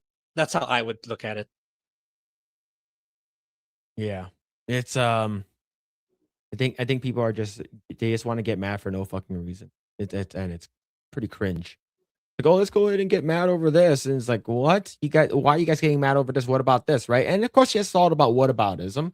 But if you're gonna stand on that fucking hill that you're willing to die on, right? And you're gonna follow your principles, at least be consistent with your fucking cringiness. Be Yes. consistent with your, oh, uh, I'm okay with this AI, but this I'm not okay with this AI. Like you're fucking stupid, right? It's sort of like the left. It's sort of like the fucking Democrats or the fucking people with the cancel culture and shit like that. Oh, it's okay when we do it. It's not okay when you do it. It's okay when someone we agree with does it, but but if it's not okay if you do it, right? And that's another reason why like the whole Hassan Piker shocking the shit out of his dog. A lot of people don't really actually care about it is because overall they agree with what he says about like the whole Israel, Palestine, fucking politics, Democrat socialism bullshit is because they agree with him. And the people that agree with him are the loudest people on the internet. But yeah, Mhm. man. Cringe. Everyone is gay, so we get more chances for women. Yeah. Hey, maybe that could be a Maybe. 5D chess, you know? Yeah. That's a good way of looking at it. Yep. All right. Let's see. All right, let's go and talk about this one. I think this is pretty interesting. This was from like about a week ago, and I didn't see this. So let's go and bring this up. Zachary Levi explains how the woke agenda is killing Hollywood. And if you guys don't know, Zachary Levi was on FNT last week. Not Yeah. yesterday. He was on FNT last week. So I'm pretty sure this dropped then. But this is actually pretty cool. Having like like people that we know like in person, like having my friends talking with like Zachary Levi and stuff like that. That's pretty awesome. You know, talking to Superman, talking with Alex Jones, and it's like calling these people friend is actually pretty damn cool. But yeah, he was on FNT Friday Night Tights. Shout out to the Friday Night Tight crew. Shout out to Gary from Nerdrotic. But yeah, he talked about how woke is killing Hollywood, and he said that he's making his own studio. Yeah, that's Yeah, crazy. I'm Good excited for good that. luck to That's him. pretty Yeah, cool. good luck to that. Yeah. All right. So Zachary Levi is speaking out about why woke storytelling continues to turn audiences off and why it keeps failing at the box office. Appearing on Nerdrotic's YouTube channel, the Shazam star didn't hold back, arguing that Hollywood's obsession with agenda-driven storytelling has crossed a line. Yeah, shout out to Gary. See, he said, ramrodding lots of agenda that, even by the way, people on the left and in the center are kind of like, I'm fucking over this. Why do we have to have this as a plot, a point in the story? It makes no sense. It doesn't move anything forward. I'm being preached to within the setting of what should be escapism, right? And he's 1% on the ball. So, Grae, Mhm. what do you think about this? Yeah, it's pretty based for Zachary Levi, and it's always been. And I because of this, I like what he's been saying recently in recent times, and this, him being on FNT. He's probably not gonna be Shazam anymore. Oh there's, no, there's no, no. yeah, no way. I don't think he's gonna be in Shazam anymore. But Well, he's yeah, the DCEU is done, right? Unless the Snyderverse gets restored by Netflix. which is for me, it's like that's gonna be really crazy if it does, given how he did with Rebel Moon. Anyway, yeah. Nothing really much I can add. It's like like you said, I kind of agree with everything though. Mhm. It's been done to death, and it only got worse and worse over the years until things started to die down in recent years, where we're actually fighting back, and they don't have the same monetary backing as they used to. So it's hopefully, given time, we can go back to being, let entertainment be entertainment, not a Yeah. platform for political reasons or progressive virtue signaling. Yeah. Yeah, and the thing is that the reason why these people are scared, the Hollywood elites, the people on the left, mainstream media, these fucking legacy outlets, the reason why they're scared of people like Gary from Neurotic, Geeks and Gamers, Jeremy, they're scared of people who are just streaming like Asmongold, and even someone like Hassan Piker, which we do not agree with most of the time, right? The reason why these people are scared, these big companies and corporations are scared, is because they are losing. They are losing the fight. CNN, MSNBC, Fox, these major corporations, they're losing the fight, right? You have a person, and I'll say this again, right? You have a person like Gary from Neurotic, right? You have Neurotic, you have the Critical Drinker, you have what's it called again, Asmongold, or someone like Moist Critical. Like, they can say something about an IP or a project, and if they all unilaterally hate that project is dead. Is because of how much influence they have, how big of a crowd and audience that people love them. And the reason why people listen to them is because they agree. And that's the reason why they're trying to, discredit people on the internet. Oh, this person is just a podcaster. This person is just an online voice head. Who cares about them? Listen to us, right? Listen to TMZ. Listen to Fox. Listen to fucking MSNBC. These people are losing credibility, and it's a good thing. And that's the reason why they're scared. And the fact that you have Piers Morgan, you're getting on Gary, Drinker, Drinker, yes. Jeremy, Geeks and Gamer, Jeremy, and you're getting on Dean Cain, Superman in your panel. That's fucking huge, man. Like Yeah. that's why they're afraid of YouTube, and they're trying to discredit. And that's the reason why the Oscars is going to YouTube in 2020, what, 8 or 2029 or whatever. That's the Mhm. reason why, is because everyone is on YouTube now. So yeah, Levi emphasized that the movies and TVs are supposed to offer an escape, not like the lectures disguised as entertainment. During the discussion on a YouTuber drew a distinct between political storytelling and the moral storytelling, something Levi appear to be agree on. The argument is that strong stories focus on right and wrong choices and consequences and universal human values. When stories become political instead of morals, they stop engaging audiences and start alienating them. That shift, according to the discussion, is a major reason so many modern franchises struggle to connect with fans. Levi also suggested that politics may have played a role behind the scenes at Warner Brothers Discovery. He floated the idea that political considerations could be one reason WBD didn't accept Paramount's offer, hinting that the ideology may now influence corporate decisions just as much as this one. So this is right over here. Let's go and watch this. I mean, the Ellisons, you know, they're Trump friendly, I guess, right? So it's Epic Mike and Ryan. And Ryan. I was gonna say why Warner Brothers didn't go with the Paramount offer, even though it was more money. I don't know. I mean, the Ellisons. And I think this is the reason why. It's because they are trying to play identity politics. They're trying to play, you know, trying to be politically correct. And going with Netflix is the less money route. It is the safe route, but it's also because they don't like Trump. Okay.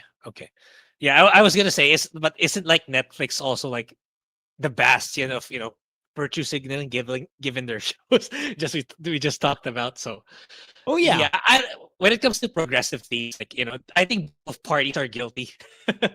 Yeah, but yeah, I get that angle too, where, you know, I think the Elsons want to assert more control and treat it more like a family business thing. I think that's also the reason why they opted for Netflix instead. But in terms of like in terms of the context of like virtue signaling, I think both Paramount and Netflix are heavily guilty on that. So yeah, not really. You know, it's either the frying pan or the freezer. If we're in that case. Yep. See, whether fans agree or not, Levi's comments reflect a growing frustration shared by audiences and increasingly by actors, who feel Hollywood has lost sight of people's in the first place, right? So yeah, I think overall, I watched a little bit whatever I could since I was still working that day. But yeah, I think overall, he makes a very, very great point. I know that he talked about AI. I know Shad was there too, and Shadversity. He loves AI, and he was Levi was against AI, and Shad couldn't really say anything about it, which was really funny. But overall, I think it's pretty cool. We do know that Zachary Levi is working with the Rippaverse already and stuff like that. So I think having this, like, people in the Hollywood that I guess you would say our sphere knows, you know, Gina Carano, we have Zachary Levi, and we have who's it again? Dean Cain, just to name a few, right? So I think this is a good thing moving forward, but we'll see what's gonna happen. I would love to see Zachary Levi more often on these like big panel shows and stuff like that. I don't think Tuesday night's main event will be a good show for him to be on. It's because it's actually pretty crazy on Tuesday night's main event versus I think FNT is a little bit more like organized and structured. I think TMNE might be a little bit too crazy. But yeah, like because I love Chuck and I love Shazam, but if I have a feeling that if I was there, I might say some crazy gay shit and he'll never come on. Yo, Sevi. We got a raid for Sevi, yes. Yo, shout out Sevi. Thank you. Had a good stream. Raid. Yep. Yeah, hope you had a good stream, Sevi. Hope you're doing well. Thank you for the raid again. See, Howling Drifter 2 from 2000 to 2014, the internet was in its prime era. The internet between 2000 to 2007 was the Wild West. You can do anything. Yeah. Back in the day, and you can get away with it. Yeah. It was, I think, 2015 as things started, you know, the copyright strikes, the takedown, that's when woke started to seep into the entertainment sphere. Yeah. And I think Hollow Ninja had one more super chat that we missed. Yeah. Yeah, right over here. Hollow Ninja with the 5. A Hideaki Anno, NG Evangelion creator is an idiot for letting Gainax go bankrupt. But he is right. Anime should be made the Japanese way. The West should adapt. Absolutely. Yeah, I read that. I read that one tweet. Yeah, absolutely. I wish more of more Japanese artists and head directors or heads of these companies think that way too, and I think that's starting to happen. I believe the current prime minister in Japan has it when in terms of in terms of people 20 plus and younger, she has like a 92% approval Yeah, rating. and That's she insane. and her and Trump are like good friends, which is great. Yeah. So yeah, good on Japan. Yeah. See. Yeah. So chat Sevi is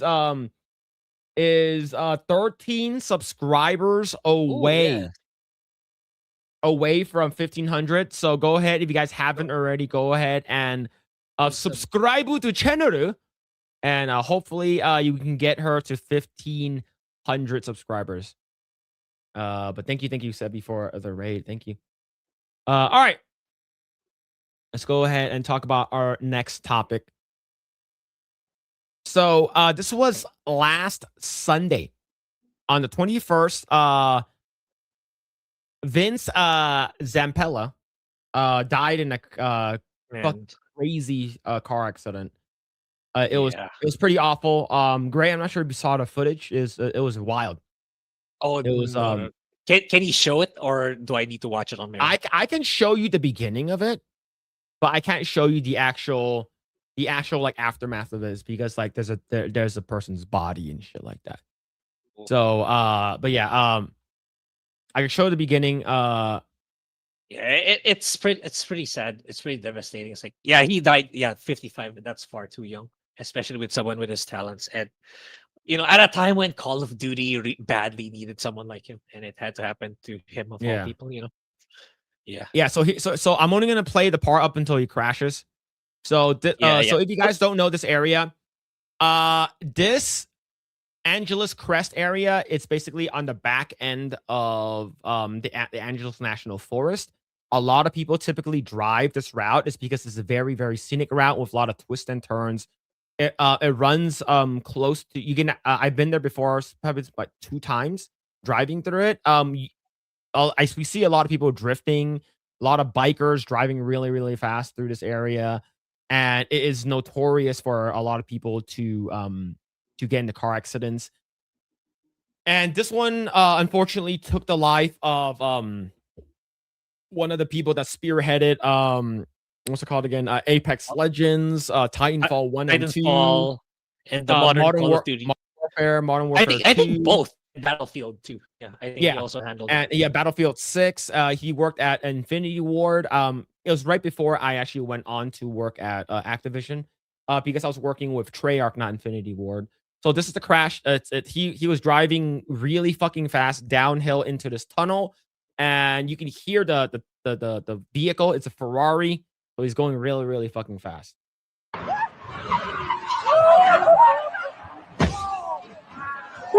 Yeah. Oh shit. So this over here is like a cement divider over here. And he rammed at like fucking, that looks like maybe about like 70, 80 miles, probably once he hit because he was braking. It could be higher, but he was probably speeding down, I think, at like 97 miles per hour or maybe even 100. So he hit a center divider over here that's made out of cement. And what happened was he died on impact. And his body was burnt, and his passenger was basically propelled his passenger out. He flew out, like him and the bottom of his chair, because the bottom of his chair was stuck onto his body. It flew out of the vehicle, so they pulled his body out. Like 3 guys pulled his body away, and the car was basically set ablaze. The helicopter shows up maybe about like 15 minutes later. So this drive is pretty fucking nuts. If you're going, like, you're not supposed to drive that fucking fast through a mountain pass. Like even here in Crestline, like Big Bear, going up into Big Bear, going up into Sky Forest, going up into what's it called again? Lake Arrowhead. There's a lot of twisty, turny roads to get up there. Yeah, and like they tell you, like your speed limit is like 35. Should be. Yeah. Like for me, already at 60, I get nervous when I'm driving. Especially here in Manila, for sure. Like, yeah, did they pull the engine out? Yeah, yo. Basically, what happened was like these 3 guys are super fucking buff, and they pulled the engine. No, man, look, like I remember Beardo mentioned that. It's like he's like, oh, maybe was that an engine? It's like, no, that was the guy that they put away. And this was, and of course, like this could have been avoided. It tells you your speed limit on the fucking roads, Yeah. right? Yeah. So this SF 90 crash at the Angeles Crest it's like it's really fucking fast. Right? That's the $376,000 car. Yeah. And the thing is that like this sort of reminds me of the Paul Walker crash. Yeah, Right? I was gonna say. But like Paul Walker was like, I think Paul Walker could have been saved because he lost control and he sort of hit the side, right? But the car caught on fire and he died burning alive. This guy, Vince, he died on impact. So like he was already dead. So like they weren't able to like recover the body out of the flames. And it fucking sucks, man. Yeah, he could have killed someone else. Yeah, like this is a very, very dangerous part of Yeah, okay. Nashville. I didn't read the details on how it happened. I thought like he was a victim, but No, he was the driver. The one he was the driver. So yeah, don't do it, man. It's never worth it. Despite all the money you have in the world, all the status and everything, to Yeah. lose it all in the end because of something like this. Like, come on. Yeah. Yeah. So so I can go and bring up like the Angeles Crest like drive. Angeles Crest Highway, which is where he was. And it is pretty it's pretty like I'll bring up Google Maps really quick. It's pretty wild like how like let me see where the fuck is the map. Okay, so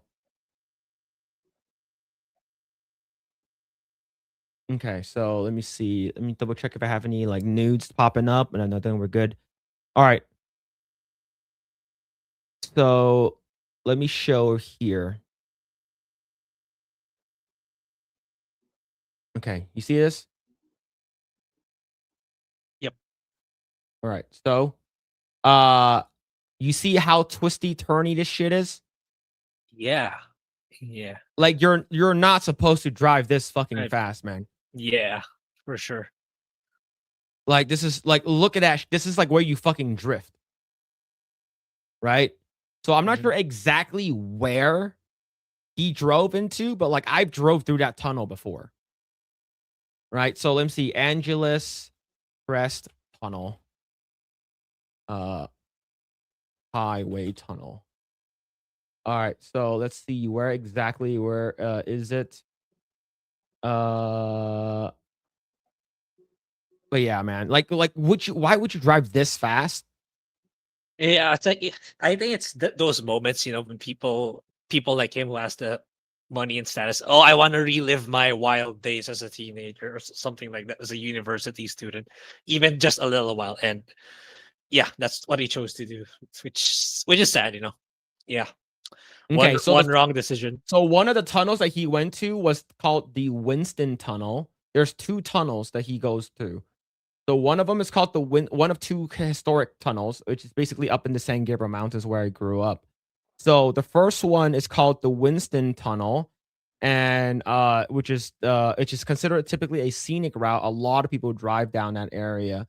And the tunnels are accessible by vehicle, but the entire highway, especially the section past Islip Saddle, often closes during winter because of the snow. So this is where the Winston Tunnel, I think is this one, the one where he crashed. So the Winston Tunnel is a straightaway, right? So the Winston Tunnel is a straightaway, and so I'm assuming this is where he probably drove over here, down over here where Jarvie Memorial Picnic is. He drove to the 2 freeway and he sped because of this. Based on this picture over here, this looks like exactly the same thing. So he zoomed over here, and if he didn't crash, he would have to make that turn. Yeah. Right, you have to make that turn, but he crashed directly into that the cement divider.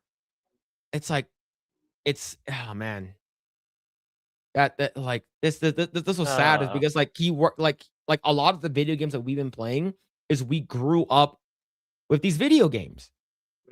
Right, so like this looks like the Winston Tunnel. He comes down here and he hits that, and there's that turn right over here. So yeah, man, it's fucking sad, dude. Like this could have been avoided. Like if you, oh man, this sucks, man. Yeah, those are literal 90-degree turns, especially that. Like if you can, you're talking about a supercar, right? You're talking about a supercar here. But Mhm. yeah, man, it sucks. Yeah, Vince Zampella, the legendary video game developer who co-founded Infinity Ward and Respawn Entertainment, co-created Call of Duty franchise, has died in the victim of a single car crash in California. The incident happened on a national Angeles Crest Highway in Southern California. Reported at 12:45, a car, a Ferrari 296 GTS, veered off the road and hit a concrete barrier, which ejected the passenger from the vehicle. The driver of the car was trapped in the ensuing fire while the passenger died at the hospital. Yeah, so both of them passed away. But yeah, man, this is fucking sad, bro. Yeah, he was 55-year-old who had a storied career in the video game industry, beginning graphic design at Game Tech, published games and game shows like Wheel of Fortune, Jeopardy, Family Feud, American Gladiators. Then helped Atari launch its PC division. He later worked at Ripcord Games, developed a Spec Ops series for Sega Soft. It was at Sega Soft where he met Jason West, who worked for Paradigm Entertainment and a company collaborating with Sega Soft produce ultimately canceled Sega Saturn game called Gheys. But yeah, he worked on a lot of fucking great video games. Yeah, I like I said, I didn't get a chance to meet him since when I worked there. It was after his time at what's it called again? Call of Duty. But yeah, man. Yeah, so Jeff Keighley, I can't believe I'm writing this. Vince Zampella, Titan of video game industry, co-creator, Call of Duty. A dear friend has died in a car crash yesterday in LA. So yeah. Yeah, it's fucking crazy, man. But yeah, like you were like completely out of like the internet like this past couple of weeks. So like you didn't Yeah. find out until today, huh? Yeah, until I was reading, stuff for us to talk about. It's like, what is it? At first, I thought I misread it, but then I opened it like, oh, it's legit. Then I searched for other sources. Yeah, I really had to confirm, but yeah, pretty sad. And I only found out, like, I didn't read the details. I thought all the while he was a victim of someone crashing to him, but No. yeah, apparently he was the one driving. So So someone asked, did he have a family? He has an ex-wife and he has 3 kids. So yeah, he had a But family. I'd like to think he'd bait enough that they would still be fine, despite him, this unfortunate incident. But yeah, Yeah. still, would have been better if he's still alive and well. But yeah, Yeah, it sucks, man. But yeah, like in my opinion, you can have a fast car and shit like that. Like it's not worth it to drive. Like for me, I don't have a fast car. Okay, well, the car is fast, but I don't drive fast. yeah, Like yeah. it's not worth it. It's never worth it. It's never worth it. Yeah.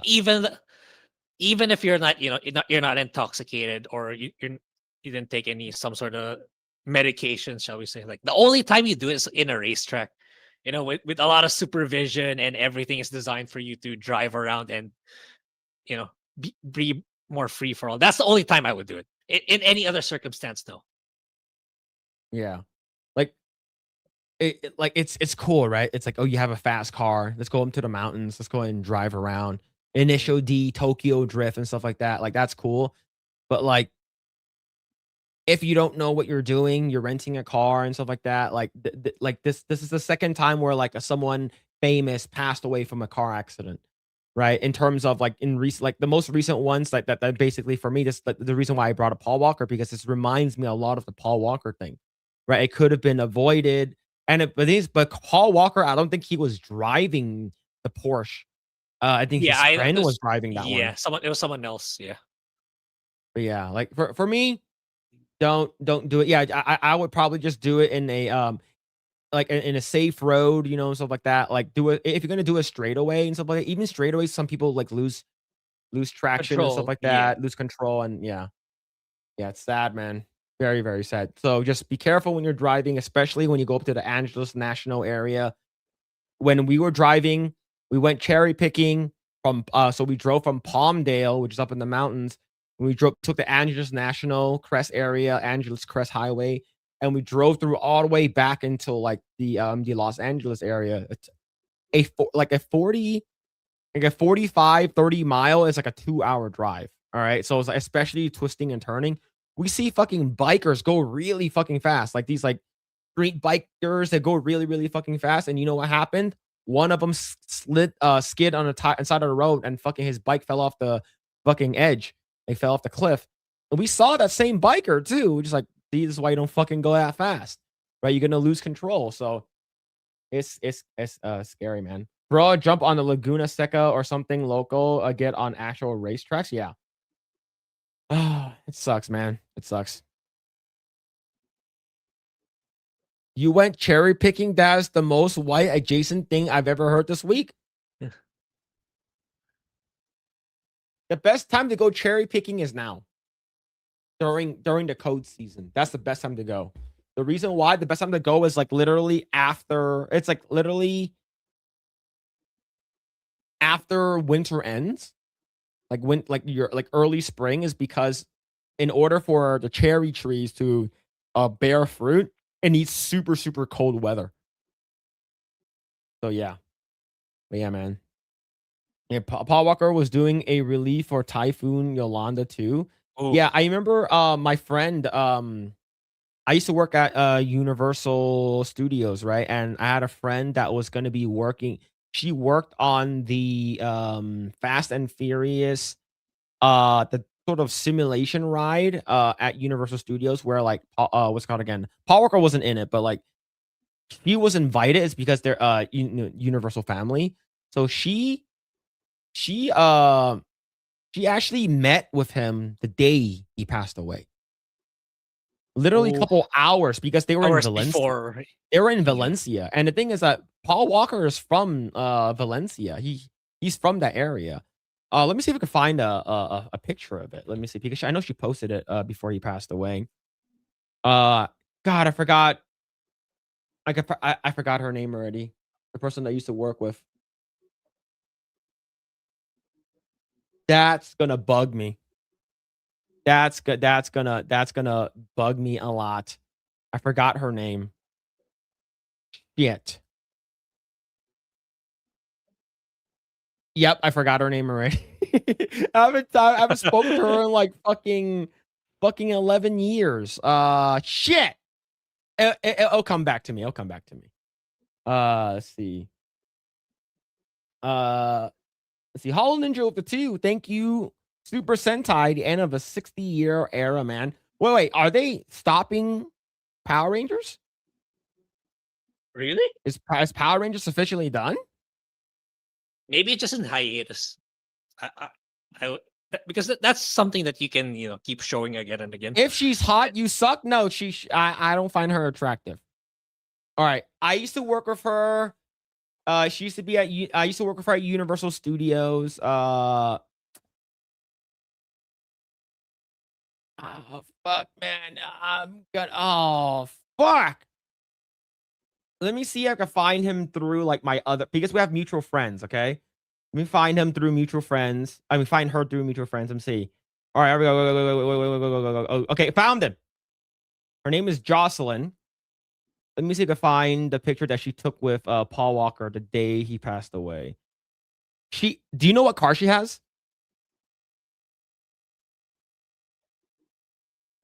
She has an R33 or 32. Let me see what she has.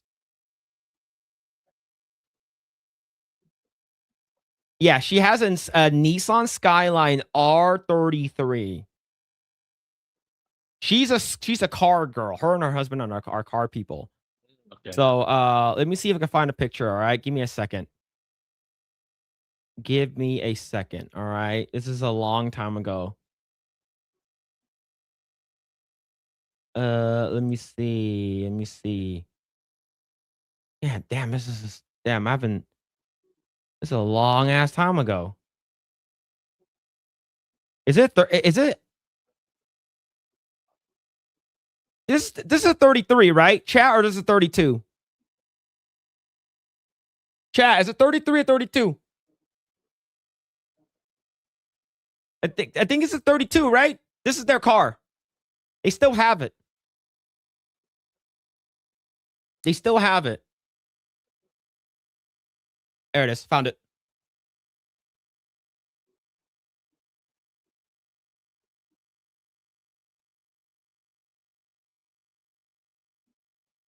Chat saying 32. This is 32? Okay, yeah. Okay, this is 32. So this is my friend, and this is Paul Walker. This is the day he passed away.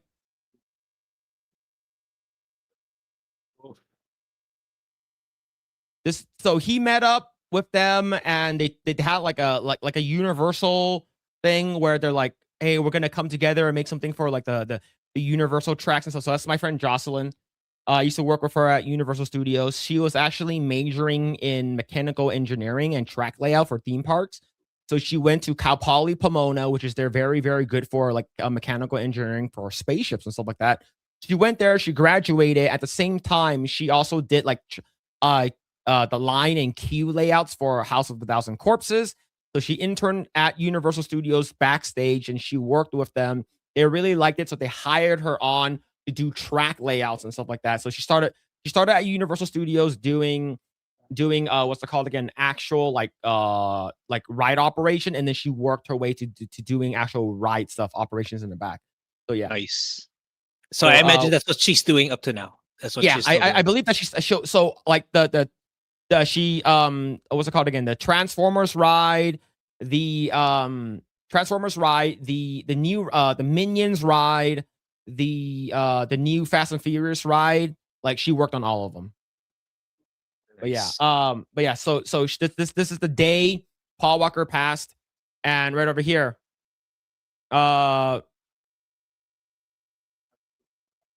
right, all really matters is that the people you love are happy and healthy. Everything else is just sprinkles on a Sunday. Paul Walker in Flaunt magazine, and this I still can't believe it. Was that this is for the charity event? Is this a charity event?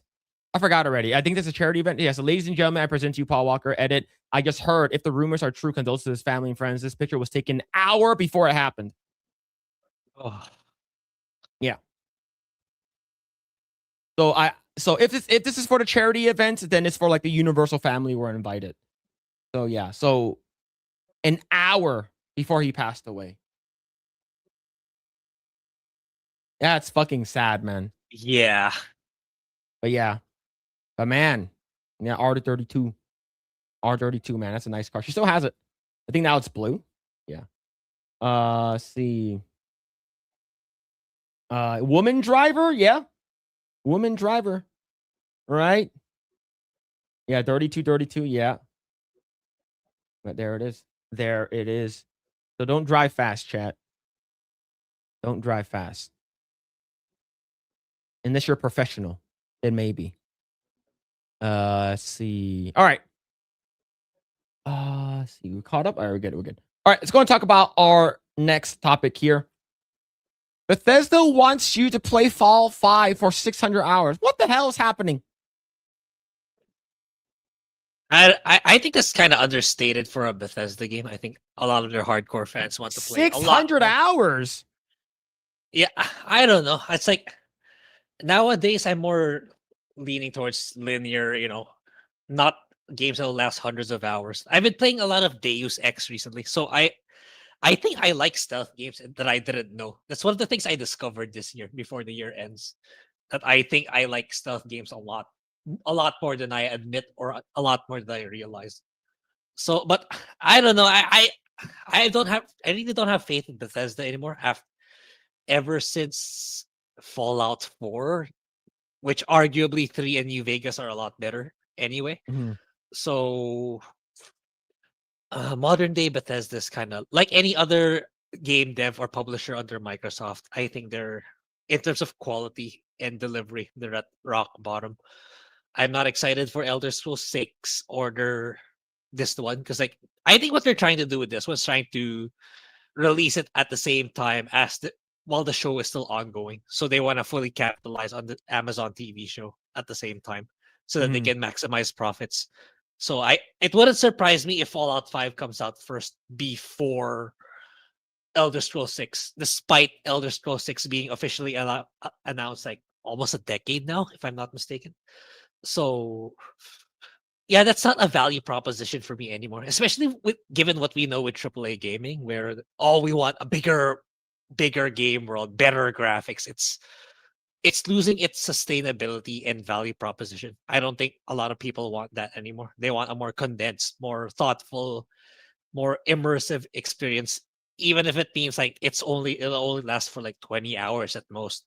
I think that's where the games industry is headed, and time will tell if Bethesda will deliver. But given what they did with Starfield, so I'm not. It doesn't inspire confidence with the succeeding games, honestly, despite Mhm. having the backing of Microsoft. Yeah, I don't know in chat, but yeah, I'm not excited for Bethesda stuff anymore. Man, I remember Bethesda used to be like the titan, like, Yeah, video games and stuff I like that. Like, I yeah. still have Skyrim. Never I played it. still think I still think the original Skyrim is the most iconic game release date of all time because no other game can copy it anymore. Is that the one where, like, you wake up and the guy's like, "Hey, you're finally awake"? Yeah. That's Okay. always been I mean the release date of the very first Skyrim, the first time it got announced to the world, like the very first one.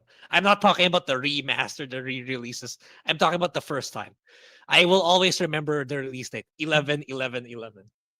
Uh, November 2011. So there's no other game that can copy that now. Like what if you there's no month 25, so you can't make a 25/25/25. So yeah, I think that's the most iconic game release date for me ever, mhm. and nothing's gonna top it. But yeah, it's pretty sad. Like I wanted Bethesda games to be better. I wanted it to evolve like The Witcher 3. I always thought before Witcher 3, I always thought open world games can't have good stories until The Witcher 3 came out. Like, okay, you can. You can't have a good story with a good narrative for open world games. But Bethesda never evolved. They always kept playing on, oh, we're the company that releases really buggy games when we release them, and it's up to you guys to fix it for us. And it was funny at first during the Oblivion days and the Skyrim days, but at this point, like guys, you gotta step it up. You gotta be more responsible, which is not happening. I think they got worse over time rather than getting better, or anything under Microsoft rather. Yeah. Yeah. All right. So everyone knows that Fallout games are designed and to be played by for a very long time. In any case, Fallout 76, the last major release in the post-apocalyptic series, is an infinite number of hours waiting to be explored. And in a recent interview, the team at Bethesda Game Studios revealed that these concepts are being built into Fallout 5. One of the lead developers working on Fallout's next major iteration revealed that the goal is 600 hours. In an ideal world, it's not a kind of game that can be played for just 20 hours, but players are going to be given enough meat on the irradiated bones to play for an extremely long time.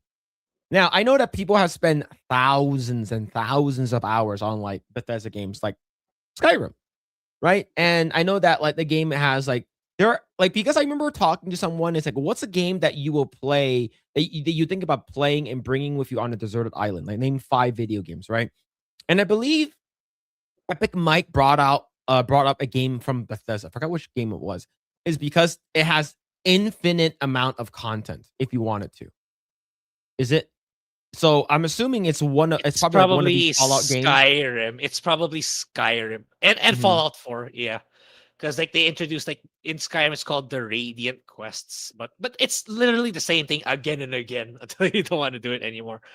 But yeah, yeah, it is arguably yes. You play Bethesda game for your brain. There's stories that kind of lackluster, at least main story wise. Okay, I'm not talking about the books that you get to read, the lore behind them. I know Mhm. people are gonna say, but great, there's a lot of depth in those books. Okay, I don't read them because there's just too much.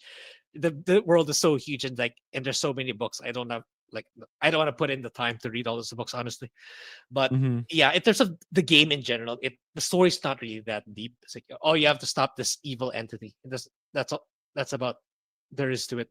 No, nothing really very deep. Unless you're talking about New Vegas, where there's so many factions and so many outcomes you can do. Other than that, the ones that are made by Bethesda per se, they're not really that deep. At least main story wise. Man. See, we have what we expect. Being honest with what we expect, nothing less from Fallout 5. With each new release in its series, Fallout has gotten increasingly expansive and ambitious, 76 is a live service MMORPG that has never stopped evolving, so it stands in the reasons that Fallout 5 will be similarly impressive. While we know very little about the game, Bethesda's Todd Howard did recently confirm that it'll be tied in with the ongoing television show. So he said, I would be happy with the game that is successful as the previous Fallout games that continues to give fans what they love, and to give them a story that they can get into, systems that they can love, and really just an experience that they play not for 20 hours, not for 100, but an experience that they can play for 200, 300, 600 hours, because that's kind of games we make. That would be my hope going forward.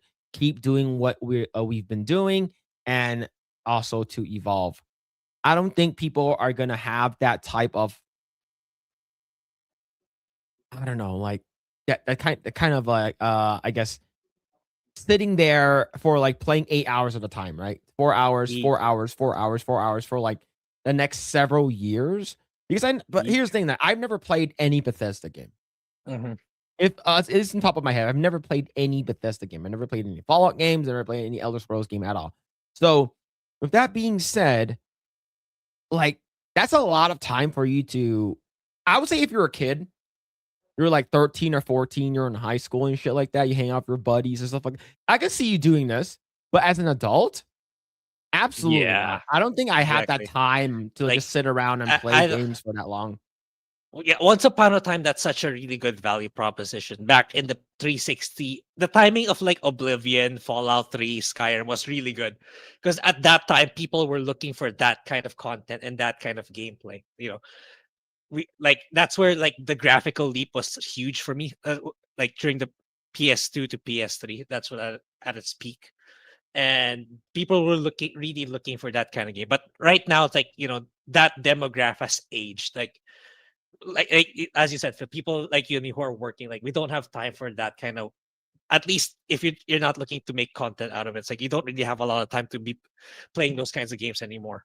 And yeah, and the newer generations, they're more like into the short term bursts, like TikTok entertainment or shorter Mhm. games or mobile games. They're not really looking into these kinds of, at least not a lot of them, that big open world where you sink in hours of doing the same thing, or it's just a big game world, but you're practically doing the same thing over and over and over again. I think that point in gaming has died down, and that's the reason why we're gaming scaling back. Where we have games like Baldur's Gate 3, Expedition 33, smaller games made by smaller teams, and I don't know. I don't see this being sustainable for Bethesda. At some point, they need to stop doing this one because like people aren't really looking. At least what I think, people aren't looking for that kind of game world or gameplay anymore. That where you pour in thousands and thousands of upon thousands and thousands of hours to play just to sink into that one game. I think like life's too short to be just so fixated into that one game. That's how I see it for people like us. So well, good luck to Bethesda, but I'm not.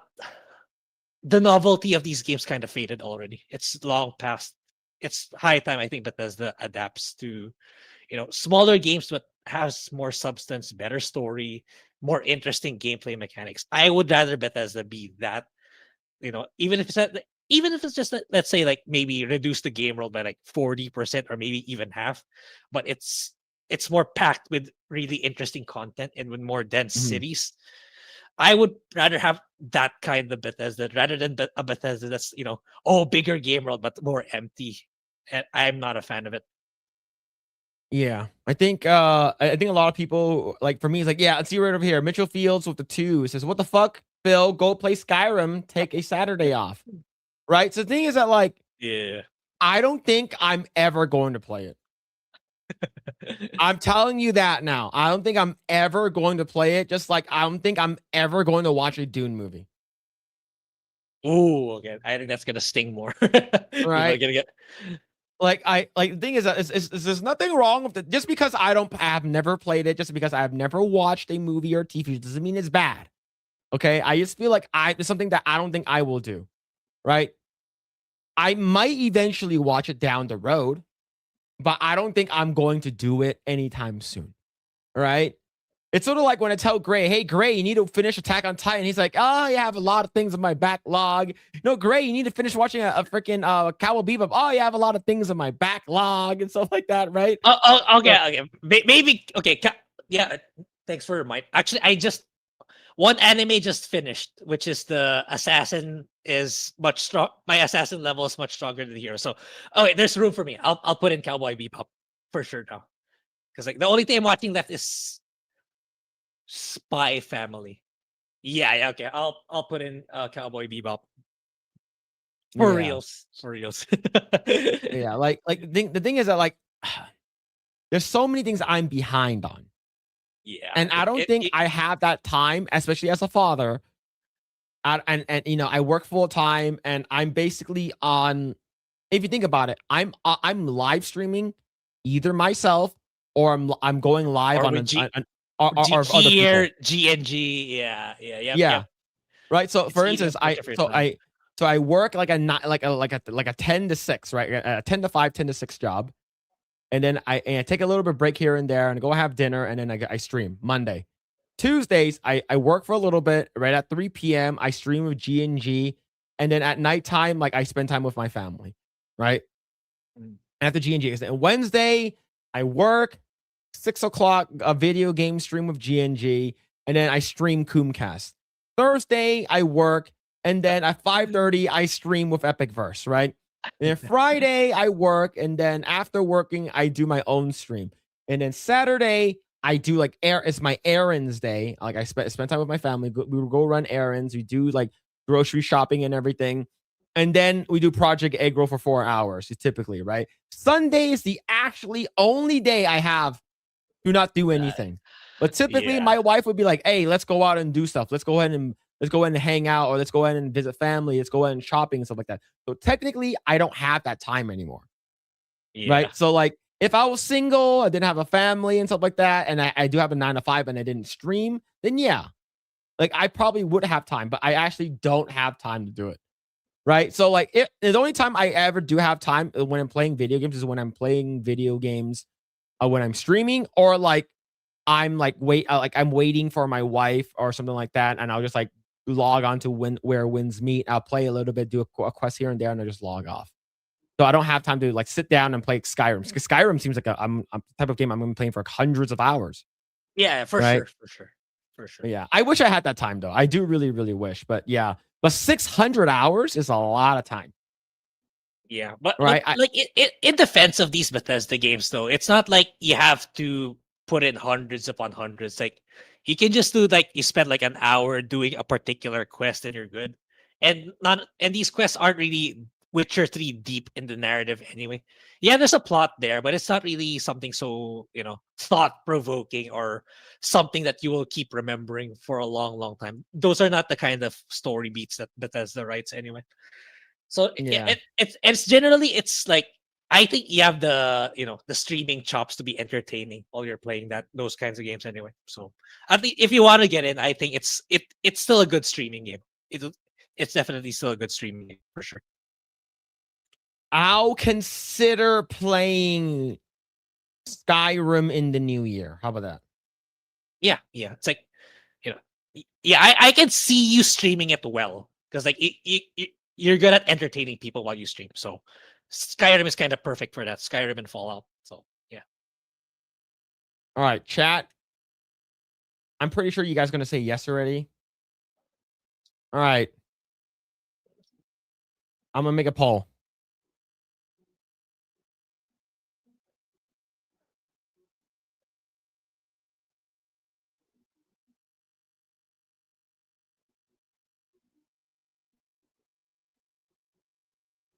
All right. There's a poll. Go ahead and vote on it. Go ahead and go. You're diluting.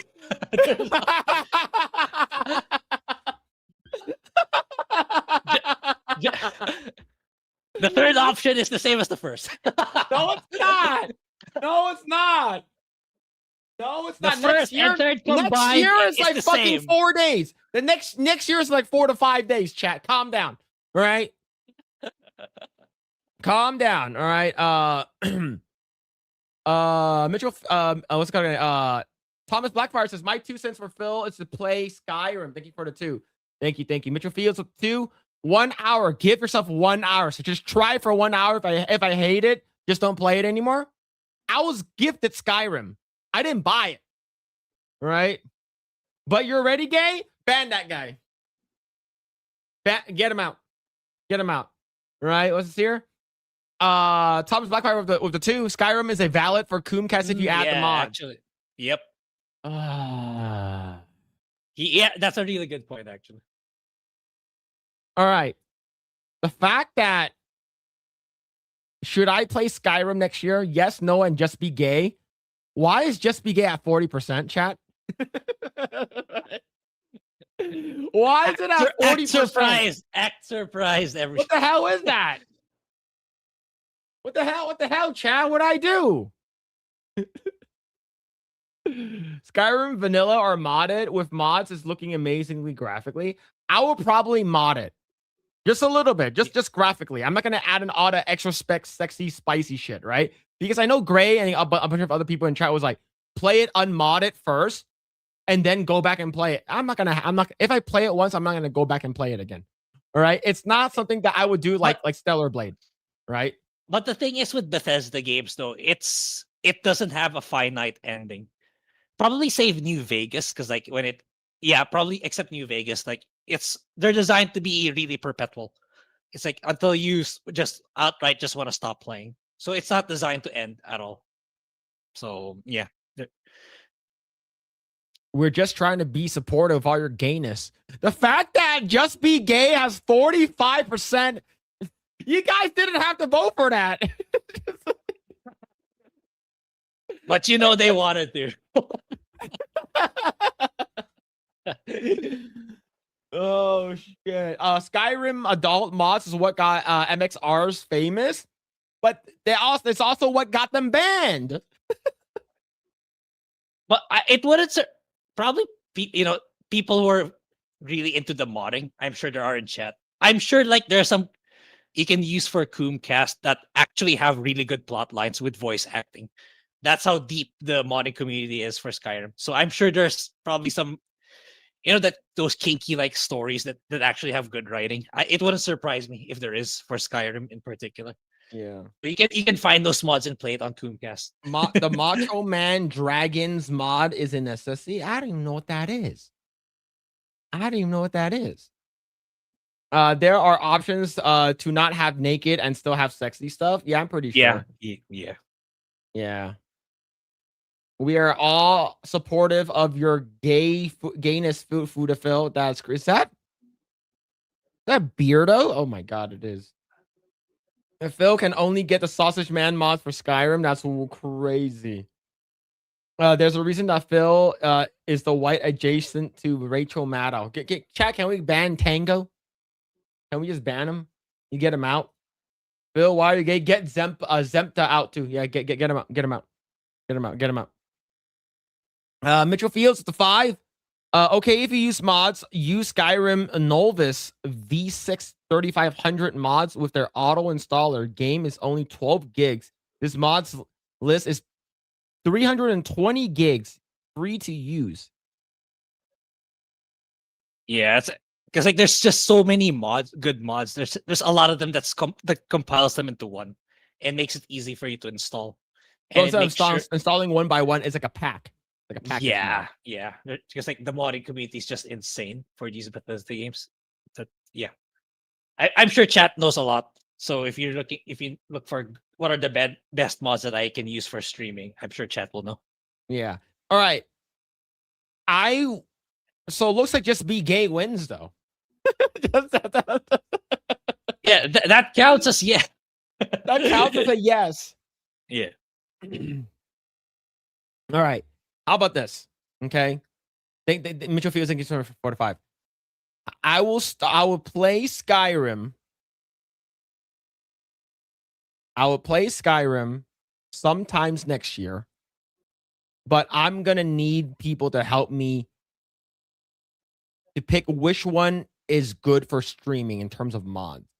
All right. I want to be able to stream this on YouTube right? Because yeah, because I'm streaming it. If I'm going to be streaming it on X, streaming it on Rumble, which is yeah, very annoying to stream it on Kickart's Twitch, they don't really care about nudity too much. YouTube does, right? And Yeah. most of the people that watch me are on YouTube. So unless you guys want to watch me on Kick, stream it on OnlyFans. That's only Fudas. All right, that's what it means. All right, I'm gonna end the vote. So it looks like Just Be Gay won by 48%. Yeah. To clarify, that's the character he will play in Skyrim. The gay character. Hmm. That mod, the mod list has no nude mods as far as I know. Okay, well I'll consider. I'll consider. Yeah, Okay. but some of them have like legit a new plot line, a new story, and even new factions. It's crazy. The modding community is crazy. The stuff that they put on there for free, like holy. I guess you gotta be gay, bro. We don't make the rules. Shut the fuck up. Shut the hell up. Landslide. Shut up, chat. All right. Let's go ahead and talk about this here. Warner Brothers refuses to move Dune Part 3 release date despite direct clash with Avengers Doomsday. Is Marvel no longer a threat? The thing is, why the fuck would Dune move their release date? Yeah, I think so. Your original release date was supposed to be in May, and you moved it. So that's your own fucking fault. Yeah, and for me, TLDR, yes, to this question. Like it's it lost its luster a decade ago, after Endgame. No, it never really, it never had the strides it had ever since then, and it just continues to be at the bottom with some rare occasions like Deadpool, Wolverine, if you want to argue that they're part of MCU. But other than that, yeah, it's like I'm we'll just do this for the content. I'm not really excited. And I'm honestly not a fan of the Steve Rogers reveal. Like, oh look, they have to resort to using Chris Evans again, just to build hype for these movies. And yeah, I don't know. That's the only thing they can do, I suppose, to build up hype, because like they know nobody gives a crap. That's what I think. And yeah, Marvel kind of did this to themselves. It's like, I think what they should be doing now is like just go on a hiatus for a long time, like rethink everything, maybe redo everything from scratch, and make sure it's really really good, and just leave it alone for the next couple of years. But knowing Disney, they're not going to do that, and I don't know. It's just gonna be terrible until it becomes really really irrelevant. At least that's how I feel. I would be glad to be wrong. Like maybe Avengers Doomsday becomes really really good, but as of now, I'm not seeing it. Yeah.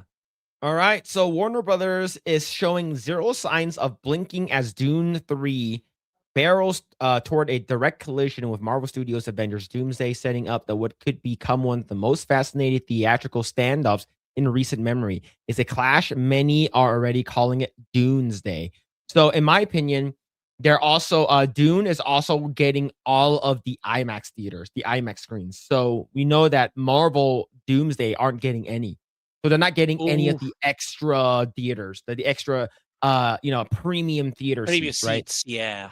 Yeah, with both films currently slated at December 18th, 2026, the studio's refusal to move its release date has sparked bigger questions looming over Hollywood. Does Warner Brother no longer see Marvel as an untouchable box office threat? And like Grae said, that answer is yes. If this was Avengers Infinity War, they would move the Oh, 100%. Yeah, absolutely. Yeah. Yep.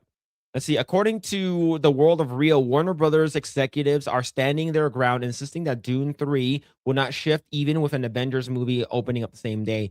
Industry insiders Jeff Snyder and Matt Belloni have both corroborated that position, noting that Warner Brothers has doubled down internally on the belief that they chose the date first and see no reasons to move. Yeah, exactly. They chose the date first. It was Marvel's fault they decided to move the date 6 months because they didn't know what the fuck they were doing. They were writing while they were filming at the same time. They were writing and directing while filming at the same time. Are you guys crazy? Like, you guys clearly have no idea what the hell you're doing. You're bringing back Steve Rogers is because you guys don't. Oh man, Black Captain America didn't do so well, so we got to bring in the white Captain America because he's originally. Steve Rogers is Captain America, whether you like it or not. And they're trying to push this whole Black Captain America bullshit. And I think that they know that they fucked up. They're like, all right, we gotta set things right. We gotta make a course correction. But yeah, that confidence alone is noteworthy, but the timing comes in it even more revealing. For over a decade, Marvel Studios dominated the theatrical landscape. Studios traditionally avoided opening anything remotely comparable near a major Avengers release after clearing entire weekends or even months out of caution. Warner Bros. Posture here suggests that the era may be ending. Well, if you think about it, all of the official MCU movies, not Fox or Sony, the official MCU movies, they all sucked. I don't care what you guys say, they all sucked. Especially if you're talking about box office. Fantastic Four, they didn't make a lot of money, did not break $1 billion. I'm not sure if even broke that. I think the only thing it broke was their fucking spirit. Same thing with what was it called again?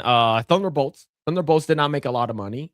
And but Captain America, Brand New Gay did not make any money at all. All of it failed in the box office. All of it failed to draw any good feedback that made people want to go to the movie theaters to watch it. Mhm. And I know that Dune has been captured a lot of young people, a lot of the Zoomers, and they're actually going to go watch this movie.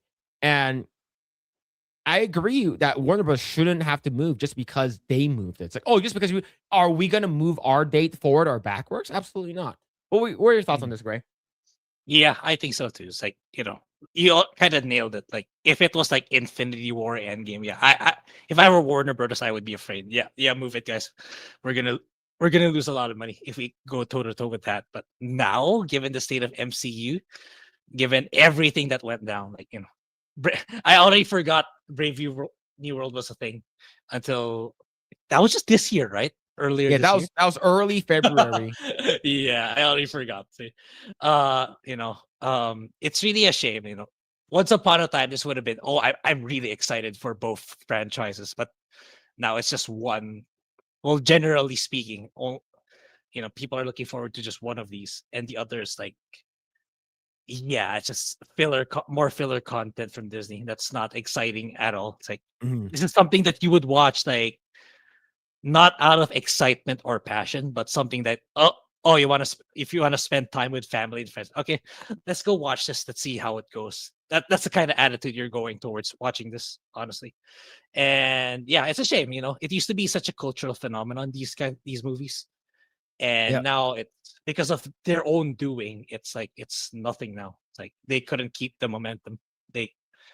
I think after Endgame, they should have, like, paused a little bit first and reassess before they jumped into making more after at the end of phase 3. But yeah, here we are, and maybe they can turn it around at some point. But right now, I'm not seeing it. Despite the big budget, despite the people they bring in, all the expensive actors and actresses they bring in, it's still not gonna hit the hype that phase 1 to 3 once had. And yeah, until Disney and Marvel recognizes that, they're gonna continue, I think, to fail and lose money rather than make them.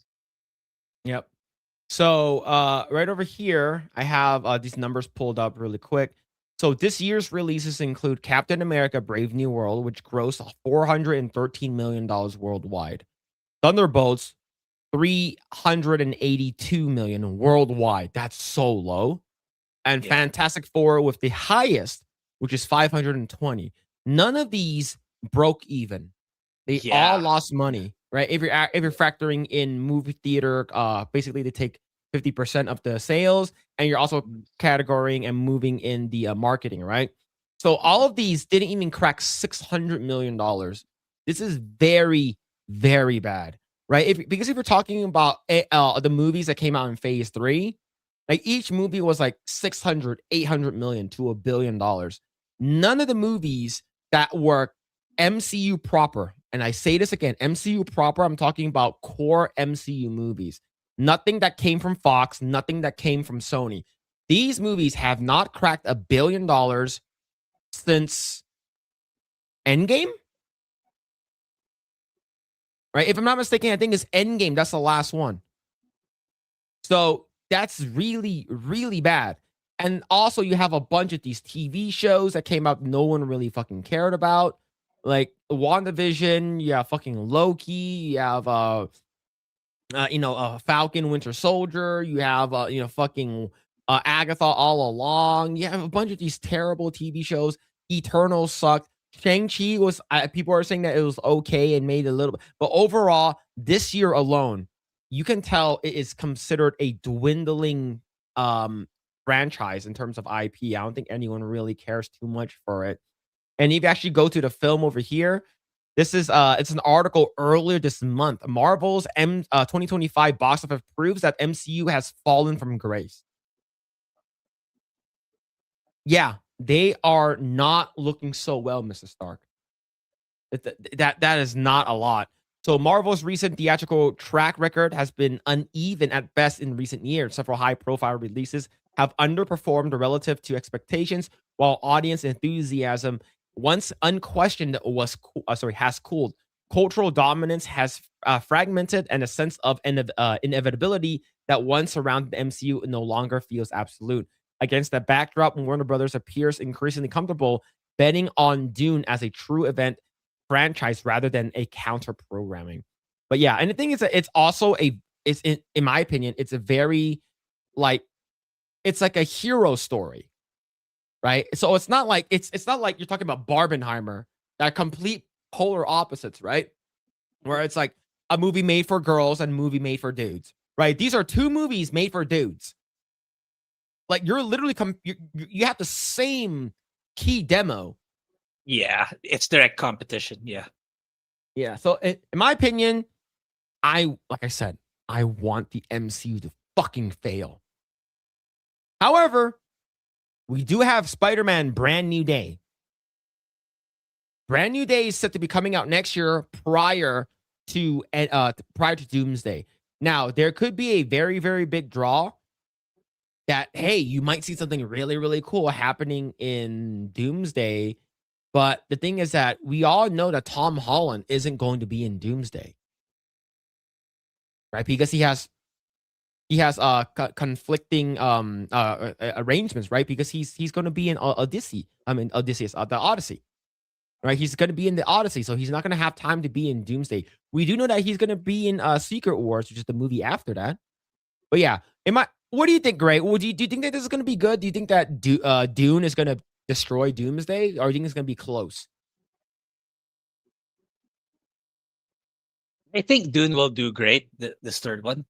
But at the same time, I don't think it'll be an absolute catastrophic disaster for Doomsday. But I do think Doomsday is standing to lose a lot of money. Like it's in terms of like raw sales without factoring anything else, I think it's fine. It'll do fine. But comparing it to how much the budget was to produce and market the thing, I think Disney and Marvel stands to lose a lot of money compared to Dune, which I think will be profitable for HBO. And yeah, that's how I see it. Like, will Dune do better in terms of ticket sales? I'm not so sure. Like for me, I'm not that invested with both IPs to be able to make an accurate speculation, should we say? So maybe it'll do better ticket sales than Avengers, but the way I see it, it's not going to be an absolute incredible disaster for Doomsday, but it will suffer from heavy losses. Yeah, that's where I'm at. Yeah. Yeah, so I'm looking right over here at the box offices on IMDb, and this is I believe this is domestic. Right? So this is domestic. So for this year they had 3 movies, right? Including so this because they're only basically moving it back to 3 movies a year. We have Captain America: A Brave New World barely cracking $200 million in domestic. Thunderbolts 190 million and Fantastic Four 274 million dollars, right? So we have Deadpool Wolverine, which is part of if you think about it, it's not fully a MCU branded officially because I would consider it still a little bit of the leftovers from the Fox acquisition. So the Marvels, holy shit, that's bad. This is domestic, of course. $84 million. Guardians of the Galaxy. Now, this one was pretty good. I enjoyed Guardians, but it didn't break $1 billion. Quantum Mania was bad. A Black Panther: Wakanda Forever. I believe this was close. I'm not sure how much Wakanda made. Did you watch the second Wakanda? Yeah, I did. It's not as good as the first for sure. But yeah, nothing special. Nothing special. Like if it's skippable in my opinion. Nothing. Oh, I can't recommend people to watch it. Okay. So Wakanda Forever grossed 859 million worldwide. And for me, it should have been an easy $1 billion if Chadwick Boseman was still alive, in my opinion. And of course, you have No Way Home that made a shit ton of money. That's just domestically too, but it's also Sony, right? So you Eternals, Shang-Chi, Black Widow, but yeah, all we've got Far From Home, Endgame. So that's the last one since 2019. So starting from pandemic. Right, you're talking about pandemic. You have Shang-Chi, Eternals, a Doctor Strange, Love and Thunder. Yeah, and the thing is that we do know that they're trying to really make sure that Doomsday is a major hit. According to what I heard, they're re-releasing some of the like Avengers movie in theater, if I'm not mistaken. Oh, okay. Right? Yeah. Not surprising. All right, re-release. Okay, let me double check. Endgame re-release. Yeah, it's set to hit theaters to return in 2026, basically several months before Doomsday. So I think what's going to happen is that they're going to re-release some of these old Avengers movies in theaters, having it as a big event to sort of hype up the people, which is a smart move. But I wonder if they're going to do that with Dune as well. Right? Yeah, Hey, we're going to re-release Dune 1, Dune 2 in the theater, in like fucking IMAX theaters, re-release it. And yeah, and Brand New Day releases in July 31st. So we have several movies next year so we're gonna have re-release of Endgame. We have a lot to watch next year. Actually. Yeah, TV shows and movies. yeah, but yeah, overall, I think that like I said, I think Dune's gonna win is because this is a new IP. In terms of how long it's been out for, right? It's a newer IP compared to the MCU. And I'm not talking about the original Dune. I'm talking about the Dune that we're getting with Chalamet. Yeah, and it's more grounded, and people are kind of burnt out in multiverses as well. They want a more grounded, singular story, which is exactly what Dune is. So, yeah, pretty fierce competition. Yeah. So we'll see what's gonna happen. I think that Doomsday will make $1 billion easy, given just the cast. Right, you have you have the Fantastic Four, you have the X-Men characters, you have Robert Downey Jr. coming back, you have Chris Evans coming back. Yeah. Right, so over here, I like Doomsday trailer crushes Supergirls with massive likes to dislike ratio, and I think this is a good call for them to bring back Chris Evans. But the thing is, gone are the days of movie stars, because if you think about it, and I heard it from someone, I forgot who said this in Hollywood. There are no more actual Hollywood stars. There are just actors playing as this character, right? Because do you ever watch a movie where it's like Chris Evans is in it? Then I'm going to watch it. I don't care what it is. No. Yeah. Right? Versus Keanu Reeves or Tom Cruise or something like that, right? The old Hollywood stars, right? It's because if you think about it, Chris Evans, outside of Captain America, he's basically like not really that good in terms of his like he was at what Knives Out. He was in what's it called again? what's not in a teens movie, and he's in a bunch of other smaller stuff. Like his biggest role of all time was, of course, he's in Fantastic Four, right? But his biggest role of all time is Steve Rogers, and without him being Captain America, no one really fucking cares about him, right? So yeah, and then of course, people are super excited for this. I'm not sure when you saw this trailer, because this trailer you can watch it online now, right? Yeah. Did you care about this or not? Nah, I've seen tweets about it earlier when I was scanning X, but I wasn't really. Oh, they're just using nostalgia bait now to reel people in to be invested in this. But yeah, it's still not the proper build up that phase 1 to 3 did. So yeah, I'm not. I wasn't excited and I wasn't surprised either that they resorted to doing that because like they know the reception's kind of lukewarm at best. Mhm. So yeah, good luck.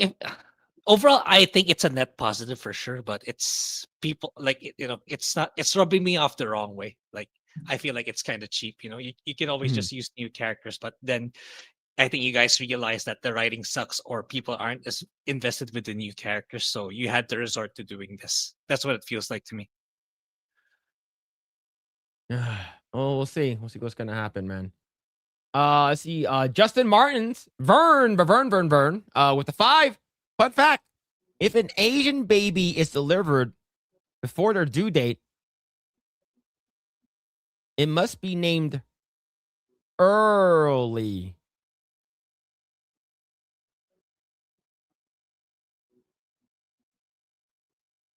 Thank you for the 5.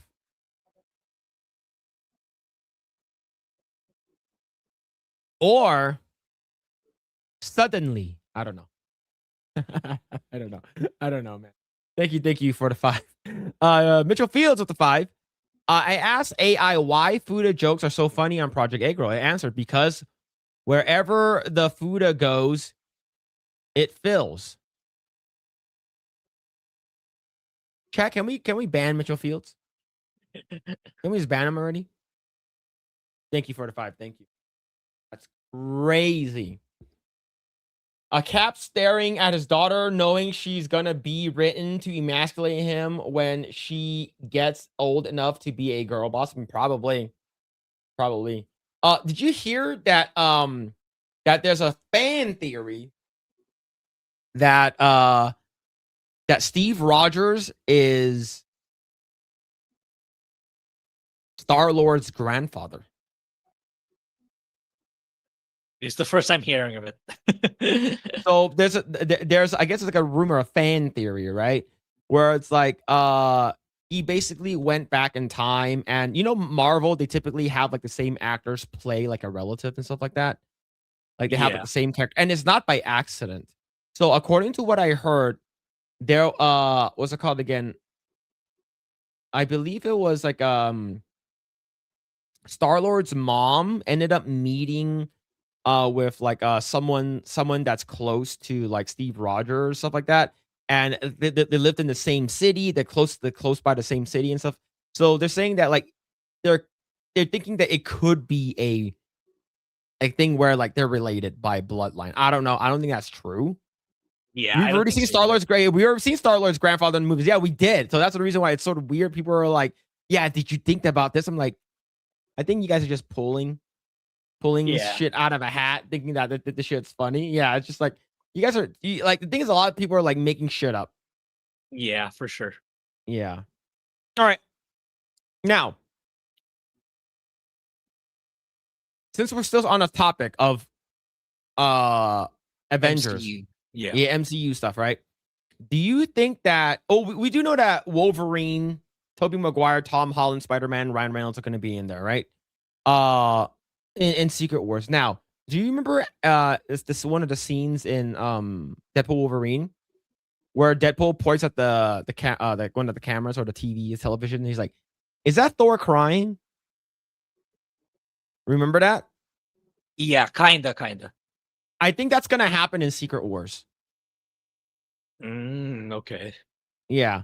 But we do know that Tom Holland's going to be coming as Spider-Man because he's going to get a symbiote outfit. He's going to be symbiote Spider-Man. But this is all basically like fan service, right? Fan service, nostalgia bait, and stuff like that. But do you think it's gonna be good if Tobey Maguire comes back? And do you think that Andrew Garfield's gonna get his third Spider-Man movie? Maybe because like it wouldn't surprise me if they did, because like they're just running out of ideas at this point, because like their new characters didn't work, so now they have to Mhm. resort back to the old ones, and they'll find probably any excuse to bring them back. So I'm more leaning towards yes, they're probably gonna utilize that kind of plot point at some point in the future. Like Yeah. that's modern day Disney. They can't come up with original ideas anymore, so they have to keep regurgitating the old ones. Yeah. Oh man, like the thing is that like the whole Secret Wars thing, the whole Avengers thing, to be honest, like we're probably still gonna watch it, but I don't think that I'm that invested in these characters anymore. Like Yeah. once like what fucking Hugh Jackman is like fucking what 50, 60 years old right now. We have fucking Tobey Maguire, he's like getting up there in age. Like everyone is getting up there in age. So they're gonna have to replace him eventually in the future. So I don't know what's gonna happen, man. Like I can't find the excitement anymore. Like Yeah.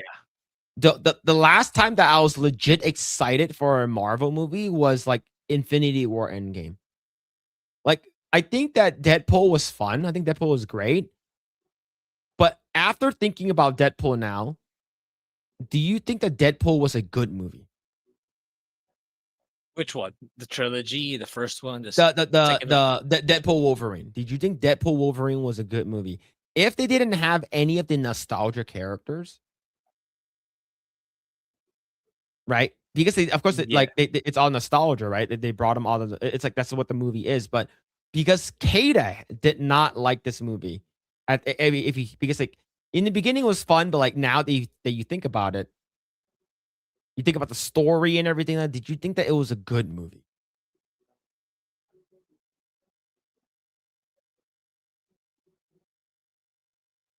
It, it's been a while, but maybe I would put it as it's okay.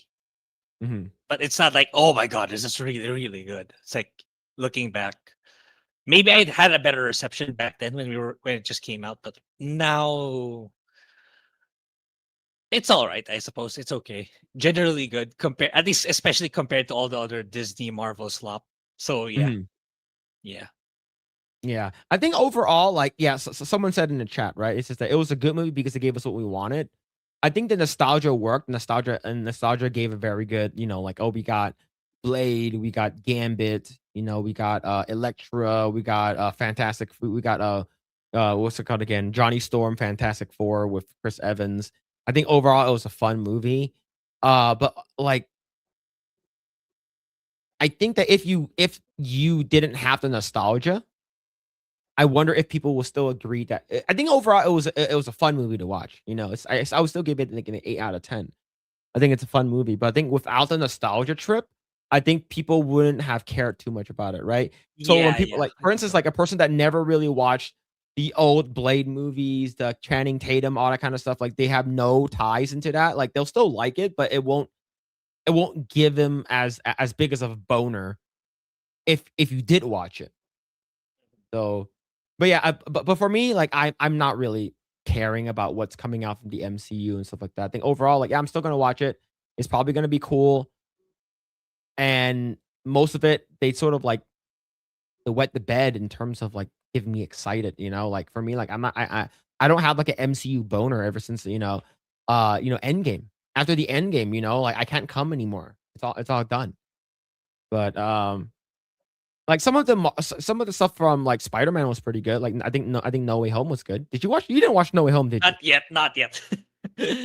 That's another one. In my opinion, I think No Way Home was like really good. I think No Way Home did the multiverse thing that they brought in Spider-Man and stuff like that. The other Spider-Man, I think that was pretty good. You need to watch No Way Home. I think No Way Home is something that you probably should watch before Doomsday. I think you should watch it. No. Okay. I think you should watch No Way Home before Brand New Day because you won't understand what the fuck happened. Because I'm not. Yeah, for sure. You haven't been spoiled other than the fact that you see the other Spider-Man, but you don't know you don't know what happened in the story, right? Yeah. Okay, yeah. Then in my opinion, watch No Way Home before Brand New Day. Yeah, because I still remember Far From Home where Mysterio revealed Peter Parker's identity. At least that much I remember in the end of that one. So yeah.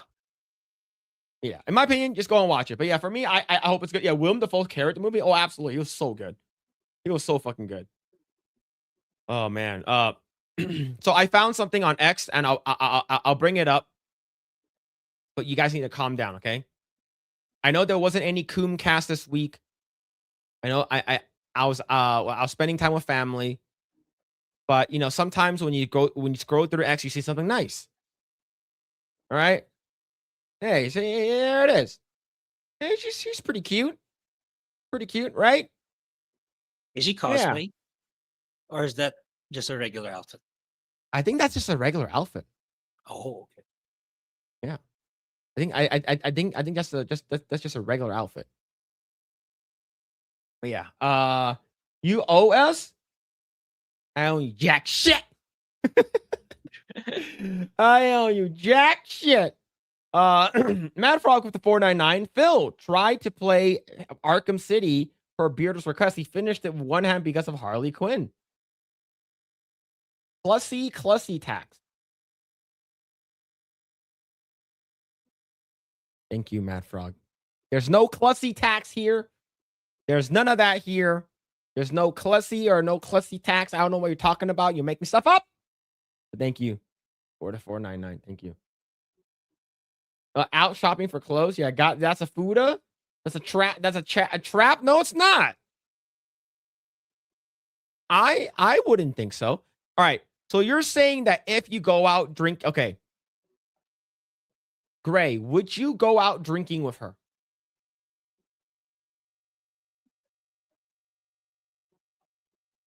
Well, you're asking me. It sounds sus. No. It's an honest question. Would you go out? She's a regular woman, okay? Would you go out? Okay. Yeah, for sure. All right. And then you come home and then she's like, let's celebrate Christmas together. Right? Okay. I think she's cute. Yeah. Right? I think the drink a Spike. Phil knows his Fudas. That's crazy. You guys are out of control. All right. But yeah, it's a trap for Grae. Mitchell Fields with the 2. There is no men using AI to become women tax.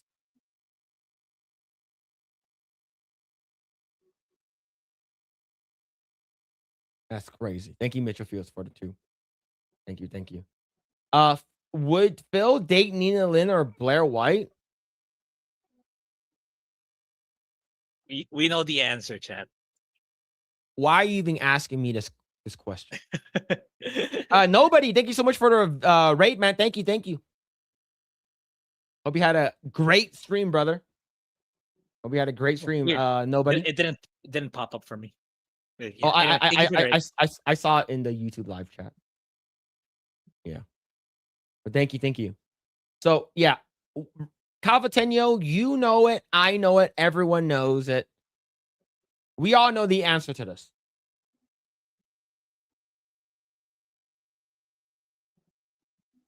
Okay. Yeah, I'm just telling you.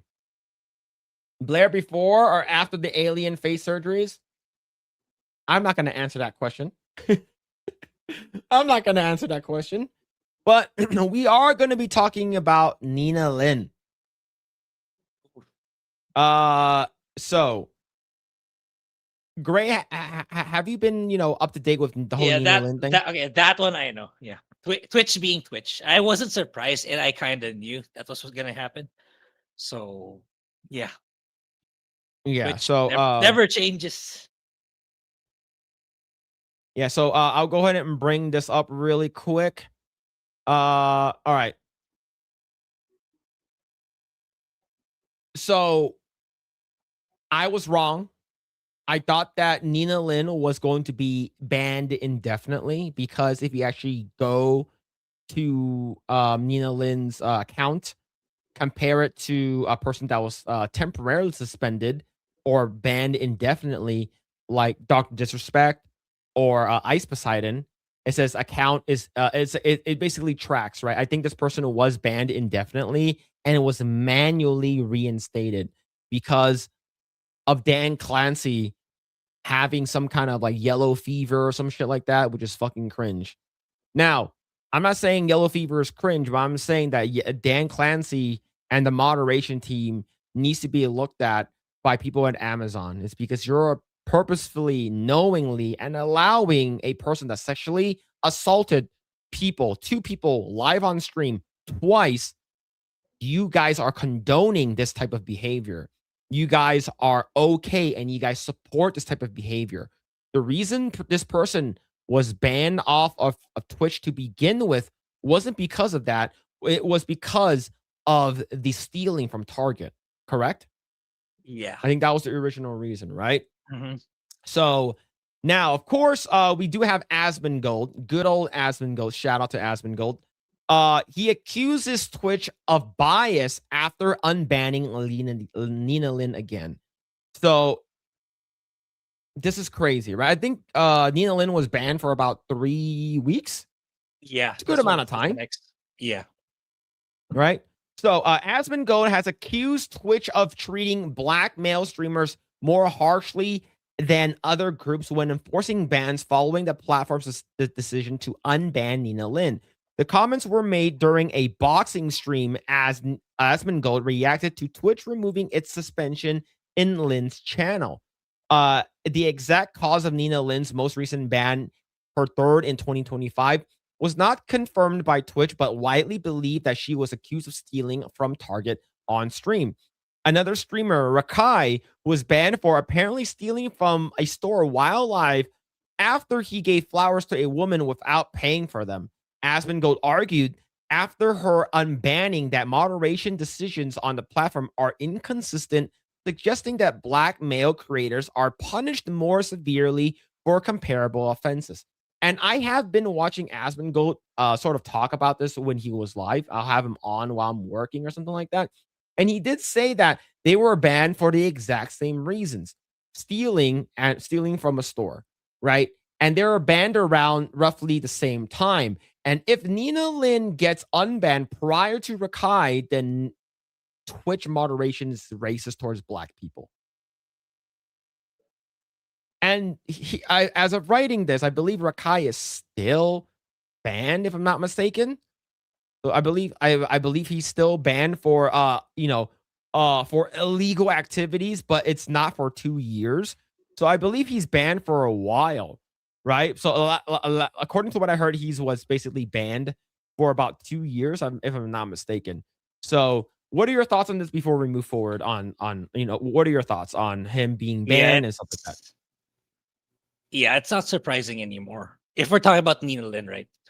Yeah. She got reinstated her account. But this is Rakai's channel, still not up. Still down. Yeah, okay. Yeah, still down. It's Twitch being Twitch, more like if you're a female content creator, like you automatically have more favor. And if you're an attractive female creator, then yeah, you're pretty much set up on Twitch. No matter what you do, you'll always get your account back. Like the worst case is like a temporary ban. And I don't know. It's like I don't really have faith in Twitch itself anymore because like all it is like it's like a brand placement or a brand portfolio for Amazon that you place on the site. Oh, we have a streaming platform too. It's called Twitch. That's it. Like they don't really care about anything that's going on in it. They don't care about the management. They're like for them, it's like it's such a lost leader that it doesn't matter anymore. Like Jeff is just so busy with his other division, like the Amazon deliveries, the ordering, his space project.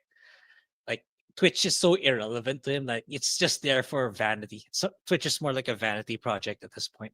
And yeah, like no matter how much like people like Tectone or Asmongold or maybe even Andrew from Legal Mindset called them out, it's like I'm not seeing them changing. Like it's like talking to a brick wall at this point. So yeah, for anyone looking to start either making videos or doing game streams, just if ever you still really wanted to go for Twitch, just multi-stream Twitch. It's Yeah. the secondary platform. Don't make it your primary one. Yeah. Ever. So just stream everywhere. Like the thing is that you can do that now, right? Prior to that, Yeah, you Twitch did can't, not yeah. allow that. So stream on YouTube, stream on Facebook, stream on X, stream on Rumble, stream everywhere that you can. Okay. But yeah, speaking of his audience, Asmongold said the situation highlighted what he sees as uneven enforcement across Twitch. He pointed to past cases involving black male streamers who, in his view, face longer or permanent bans for similar conduct, while others were reinstated more quickly. Right, this is what he said. He talked about Twitch treats black men much more harshly. It's very weird. It's a fact that it happens. It's biased. It's a double standard where some people get punished, like Rakai gets punished, but then Nina doesn't at all. Nina gets unbanned before Rakai. They got banned at the same time. How does this happen? It's very, very weird. He continued arguing patterns in enforcement decisions suggest systemic issues within platform moderation process. How many points on a graph do you need where Twitch treats people, minorities, especially black men, much more harshly than I think other groups? I think this is undeniable. Honestly, I should take a step back, just like collect every single bit of evidence Twitch is doing, because there are probably 10 examples.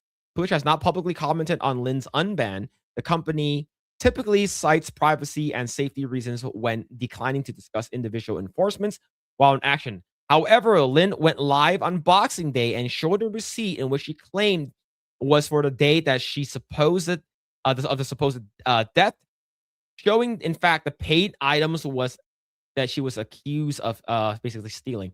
So I watched this already. I cannot stand her voice. She sounds like she has a cock in her mouth the entire time, right? And it's fucking awful.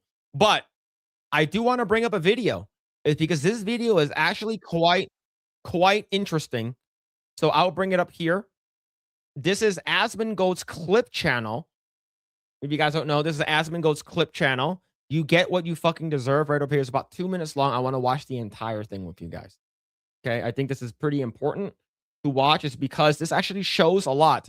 And this is only a 2 minute and 16 second clip. Let's go and watch this together, okay? Okay. Oh no, bro, my editors are on it immediately. New clip of Nina shit talking you on LSF. That's troll. Mm-hmm. He's 40? Oh my god! That's right. Why he look 50 though? Hold on, why? Because I'm bald. Yo, bro. You're gonna get banned again too. You're gonna get banned again. It's gonna happen again. Maybe within this clip too. And I will be there. You got it. I'm so scared of you, Mhm. bro. You and your little minions got it. Hey, anytime I see one of your minions, bro, I'm just gonna be like, hey. I think before we get going, I think that her cocky pompousness makes her extremely more annoying than Aquafina. Like Aquafina's voice is pretty damn bad already, but hers, like, she thinks that she's untouchable. She thinks that she's like, oh, you know, I'm gonna do whatever I want and shit like that. I fucking hate people like her. I fucking hate people like her. Yeah, her voice is like, at least Aquafina, you know that she's a female. Here, I'm not sure. I'm really not sure. Like, I'm just like, is she trans or something? Maybe I'm not aware of, but apparently I don't know. It's just, it's an incredibly male voice. In my opinion. Anyway. Yeah. She comes off really cocky. Really Yeah, like someone said that she's a man and stuff like that. To be honest, I don't fucking know whether or not she's a man or not. It hasn't been I'm not sure if there's actually been a case or something like that where she said that she's transgender. I don't fucking know. So I'm just gonna call her from how I see her. Okay. Yep. That's who you fucking with. What's wrong with what's wrong with the cat ears? That's probably the only good picture of me there is showing that she indeed paid for all the items. Is that true? Oh yes. What does that say? 2 butters, 2 beefs. What can I say? I love how there's like a 2-minute compilation of her stealing shit. She shows one receipt and everybody's like, oh, okay. So let me get this straight. She showed the receipt to try prove her innocence when the same receipt proves she stole a pair of boots. Look, I got me some Target too. Guess how much I paid? $3.99. I could not write this up. She just Where are the boots, Grae? Do you see the boots there? Yeah, no. I don't see the boots. Can someone confirm if it's the same date that these transactions are to the day that she live streamed that? I says- don't what, but if this is the receipt that she's trying to show, right? I'm just basically we're basically trying to get like whatever evidence she's trying to give us. Let's say we're going to use her evidence. Okay, this is what you're trying to show us. I do not see the boots. Yeah, I don't see the boots. Confirmed to everyone she stole the boots. That was from the same stream. W fucking rage click. Goes and gets unbanned on Twitch. This is after you go and sexually assault somebody on stream multiple times. You have multiple clips of you stealing, causing problems in public. And this is the crazy thing. So 2 people got banned for stealing. Rakai got banned and Nina got banned. Rakai is still banned. Nina got unbanned. Just for context, this specimen was actually permanently banned. Someone at Twitch went out of their way to unban them. And so if you look at this right here, it says this channel is temporarily unavailable due to a violation. And then Nina, it says this channel is currently unavailable. Our ban could technically still be reversed, but it requires a specific action on Twitch's part. Well, what this means is that if Twitch ever unbans her, I would say what happened was that Nina Lynn reached out to Twitch. He's like, hey, I actually have the receipt. So, it was all like, it was just, for fun and games, right? So here's the receipt. So I actually didn't steal anything. So you guys unjustifiably banned me. And I think that's what happened. Maybe her people reached out to Twitch and Twitch was like, oh, okay, yeah, you're right. Right. But they did not account for the boots. I think that's the thing. And Dan Clancy, he's a sucker for women. Yeah. Remember he was trying to show off the fucking Twitch the new stories function. Yeah. It's all like fucking girls with big tits. Yeah. Are okay with sexual assault on their stream. Guess how much I paid? $3.99. I could not write this up. She just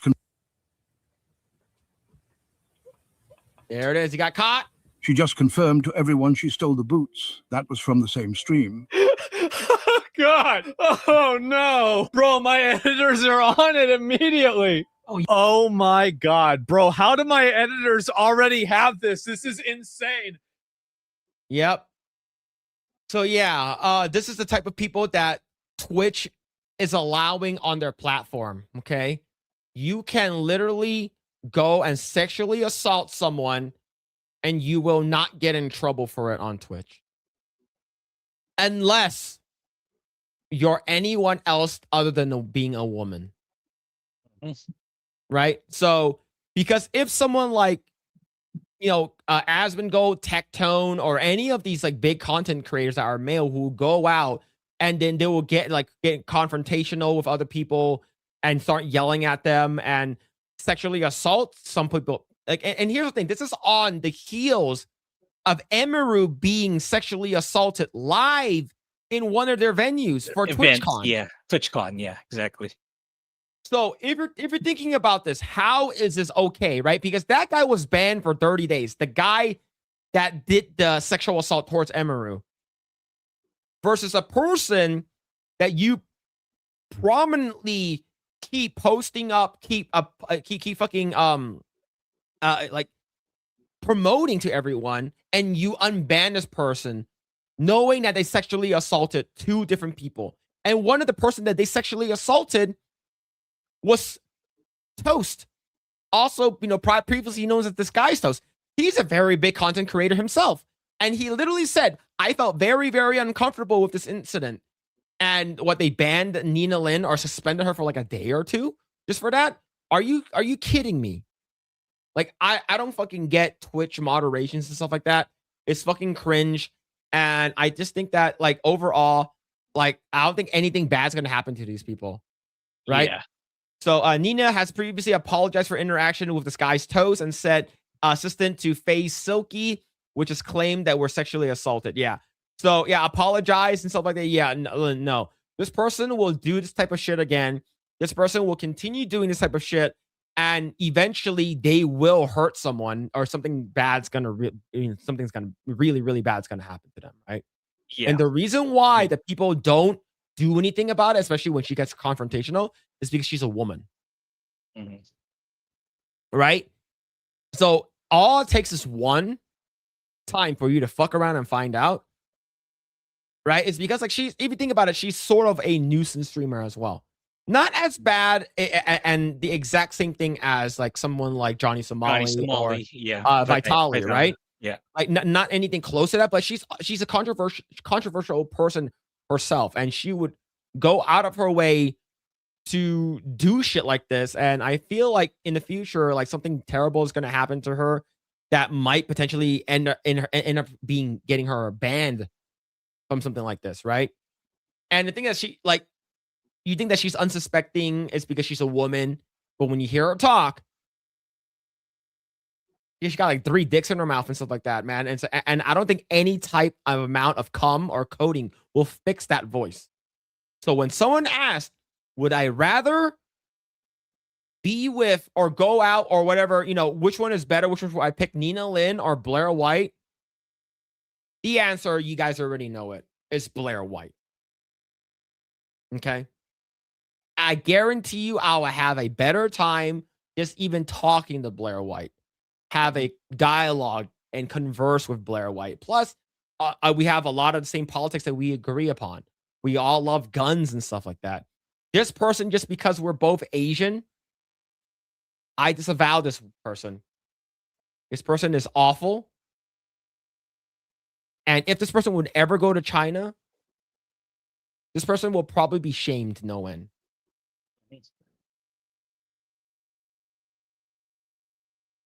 Yep, same. Blair White for the win. See, I ain't gay. Even though Blair White's still a man, I ain't gay. Oh shit, man. Mitchell Fields with the 2. Grae teeth score. Do you like Nina Lynn's teeth, Grae? 0. She should pull all of them out. Yep. Mhm. That's pretty bad. That's pretty. Thank you for the 2. Thank you. Blair White will let you drive the Cybertruck? Pretty sure. Pretty sure that will happen. You sure about that? You sure about that? Yeah, I ain't gay. That is a go for Phillip a Chan to run amok. That's wild. That middle recommended clip, yeah, that's the most controversial clip on the internet right now. Oh yeah, I think I've seen that one before. But yeah, let's see. Is that English? I don't speak Twitch streamer. Yeah. It's, like I sort of like hate the way that like some of these like fake people talk. Like it's just like Yeah, it's it's really bad. off-putting. It kind of triggers you for sure. Yeah. See, let's continue reading some chat here. Let's see. It's gonna be wild when the skeletons unveiled. Yeah. I think that the Twitch moderation team all needs to get fired. The entire moderation team needs to get fired. Yeah, what Yeah. I don't know. It's like Job. I really don't know what it'll take for Jeff or anyone at Amazon to start paying attention to the Twitch division, because like the way I see it, they're just letting everyone in there run amok. Yeah. So it's like, you know, I don't get it. It's like it's Twitch is just there for, you know, brand, for the sake of being a brand, a streaming brand. That's it. That's literally it for Amazon. And yeah, it's like it's because they're losing so much money, and Amazon has better things to do. They're making a lot more money in all their other divisions, and you know, I would just rather just kill the one that's losing money. Like in this case, Twitch. Like kind of like what Microsoft did with Mixer. I'd rather they just do that. But Oh it yeah, is what I it completely is. forgot about Mixer. Yeah. That's wild. Oh, did you see that one of whatever Sholvovic? I forgot what the fuck his name was. The guy that ran over to his stalker. Oh yeah. Okay. I watched that particular clip. Apparently, there's some missing clips there, or there's an altercation, or I think that person was trying. Clavicular. I think that's his name. Yeah, I think the stalker was doing other stuff apart from, you know, him getting. Oh yeah, run over. it was several other clips. So this person was stalking this person for a while now. Yeah. Yeah. So over here, like this person, he's driving a Cybertruck, and a Cybertruck is a heavy car. Mhm. All right, let's see. How heavy is the Cybertruck? I think it's like more than 6,000 pounds. It's a very heavy car. Uh-huh. Okay, so the Cybertruck is about depending on the models that you get. So I'm pretty sure Clavicular is a very rich guy. So he got like the top of the line all-terrain model. That car is 6,898 pounds. It's a very heavy car. Okay. It's a very, very heavy car. So this person was stalking him multiple times already, and has been so one time I believe that he said he saw a gun. So this guy got on top of the car over here, right over here, right? I'm not sure if the guy's hurt, or how hurt he is, but this guy got on top and he basically runs him over. I'm gonna show him running over, but he basically runs his ass over. And what are your thoughts on this in terms of what happened? What happened? Do you think he did the right thing? You know, like if you're being stalked by a crazy guy multiple times, and this one time you might have saw a gun. Yeah, for me, it's like, I know there are other clips, those I have not seen. Okay, just counting like this clip alone. I think Clavicular did the right thing. Sorry, but it's like, especially let's say, like even just on my own. Let's say I'm just driving that thing on my own. Like, if there's someone like, trying to do damage to the car, there might be a gun or even just a knife, any weapon, like, trying to assault me or the vehicle in any capacity. Like, yeah, step on the gas, man. Fight for your life. Like, it's not worth it. The life that you lose to this goon, it's not worth it. Run him over. Yeah, run him over. Sorry. The law of natural selection. If it's more people, I'll hit the gas even harder. Then I believe he made a remark that, blah blah blah. His life is gone. That I would probably say the same thing. It's like, so that he doesn't go after me. Yeah. So right over here's the actual image that I saw. What happened with Clavicular. So this is an actual image of what happened. I saw that one. But yeah, for me, I think he did nothing wrong. I think that good. What he should have done was backed up into him and just did it again. And the thing is, we grew up in an age where we were locked up for about 3 years, right, during COVID. Mm-hmm. Have you seen those people that were rioting on the streets, especially here in the US, right? We were rioting here on the street. Now I'm not talking about protesting. Okay, I'm talking about legit rioting, going onto the freeway, stopping people from moving and shit like that, which is in by itself a definition of like basically stopping people from going to where they are. It's a sort of like a part of the definition of kidnapping. You're basically forcing me to stay in one location, not moving, and then you're starting to attack my car, break into my car and stuff like that, starting fucking banging on the glass and shit like that. People legitimately do not know how it feels like to be like, if a person breaks into your car and they grab you and they pull you out, they will fucking beat the shit out of you and you potentially can die. Yeah, you die. They take all their stuff. They steal all your possessions and probably maybe even get the vehicle. So yeah, it's like just go for it. Just run them over. Sorry, but yeah. So in my opinion, it is grounds. And here's the thing: I've talked to law enforcement. Right? They said that if you feel legitimately like worried and fear for death, where if they break into your car, right? Because if they break the car, right, there's glass that's going to be death or bodily harm. The glass is going to hit your face. The glass is going to hit your eyes. Like yeah, exactly. Yeah, so that's cause for that's bodily harm.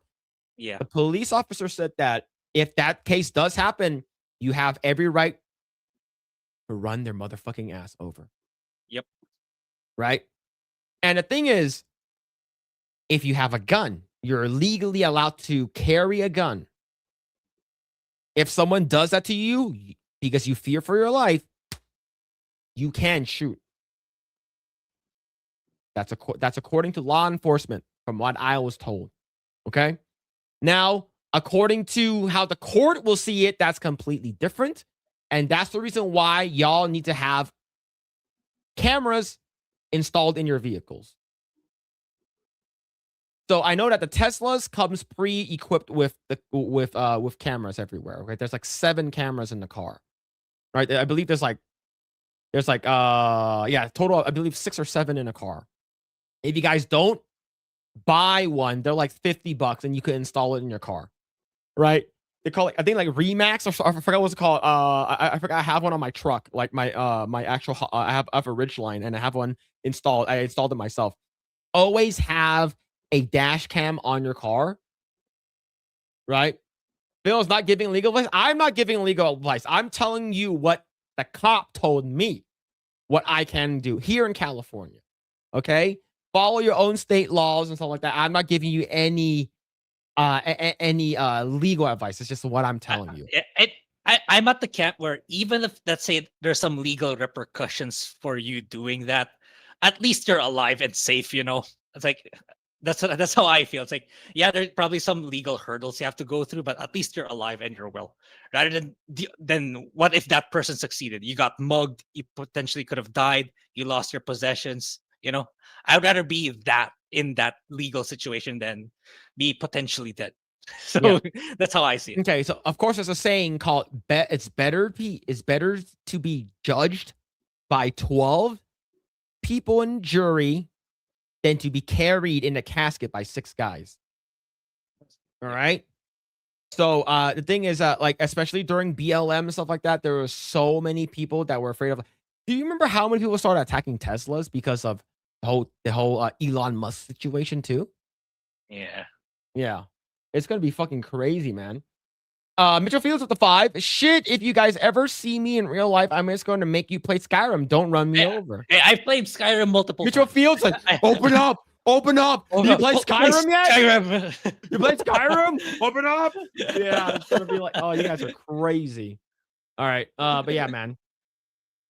Oh, you want to see something? Okay. You want to hear something funny? When Chris Tucker's family found out he was making $20 million a year, they all quit their jobs. And then he said, no, I'm rich. Y'all better get your jobs back. Is this true, or is this a meme? I think this is true. Oh, I found this on the internet. But the thing is that I can see Chris Tucker actually doing that. I can see it happening too. Yeah, actually, I can see it. It's actually a real life thing. I just wanted to. Maybe it's just somewhat, an artificial story trying to implant a lesson. But I can also see it being legit. Yeah, 100%. Yeah.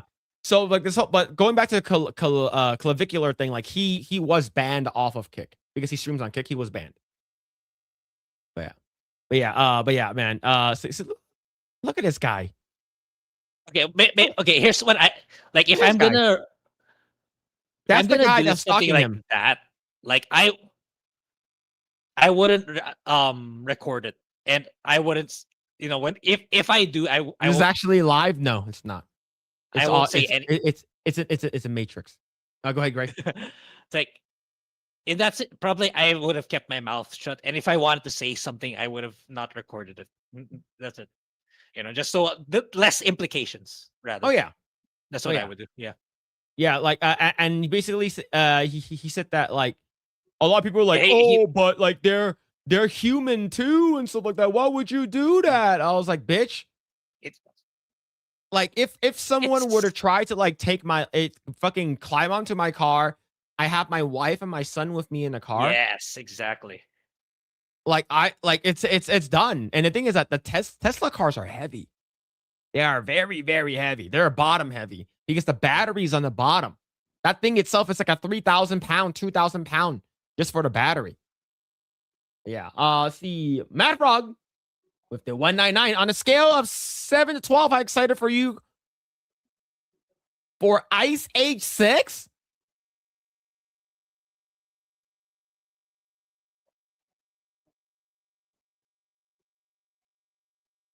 Ice Age 6? I haven't seen Ice Age since like Ice Age 3 or 4. 6? Questioning, have I even completed one Ice Age movie? I can't even remember. I'm pretty sure you saw the first one. First one was like really yeah, very likely. I've seen the first one. I just can't remember anymore. Yeah. But thank you for I wouldn't mind watching if it's good. Like, because like like there's a lot of Shrek movies now, but Shrek movies are good.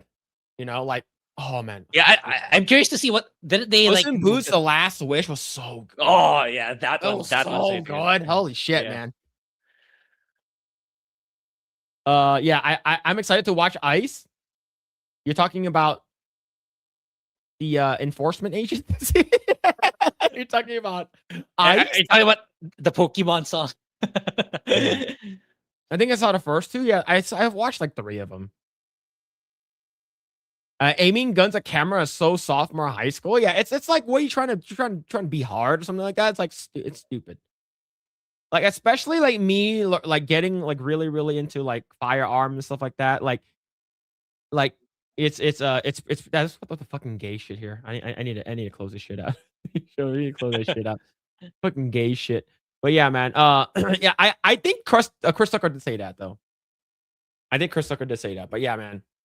I think overall we'll see what's gonna happen with Clavicular. I don't think I'm not sure what happened to that guy. I think he's still alive. Clavicular. All right, let's see. I know that he went out to Michael Knowles earlier today, right? Yeah, he did. He did go on to Michael Knowles earlier today. And he denounced he called JD Vance subhuman, and he said he's gonna be voting for fucking Gavin Newsom, which is crazy. See, in December 27, YouTube interview with podcaster Michael Knowles clavicular real name Braden Peters explained his looks maxing approach from an early steroids and bone mashing to soft maxing skincare and planned a $35,000 double jaw surgery. He rated celebrities like Sydney Sweeney harshly for facial flaws, favored Gavin Newsom over JD Vance purely on looks, and dismissed politics as a joke while focusing on personal mogging dominance. The chat recorded before his Cybertruck self-defense incident and kick ban drew millions of clips as it spread online.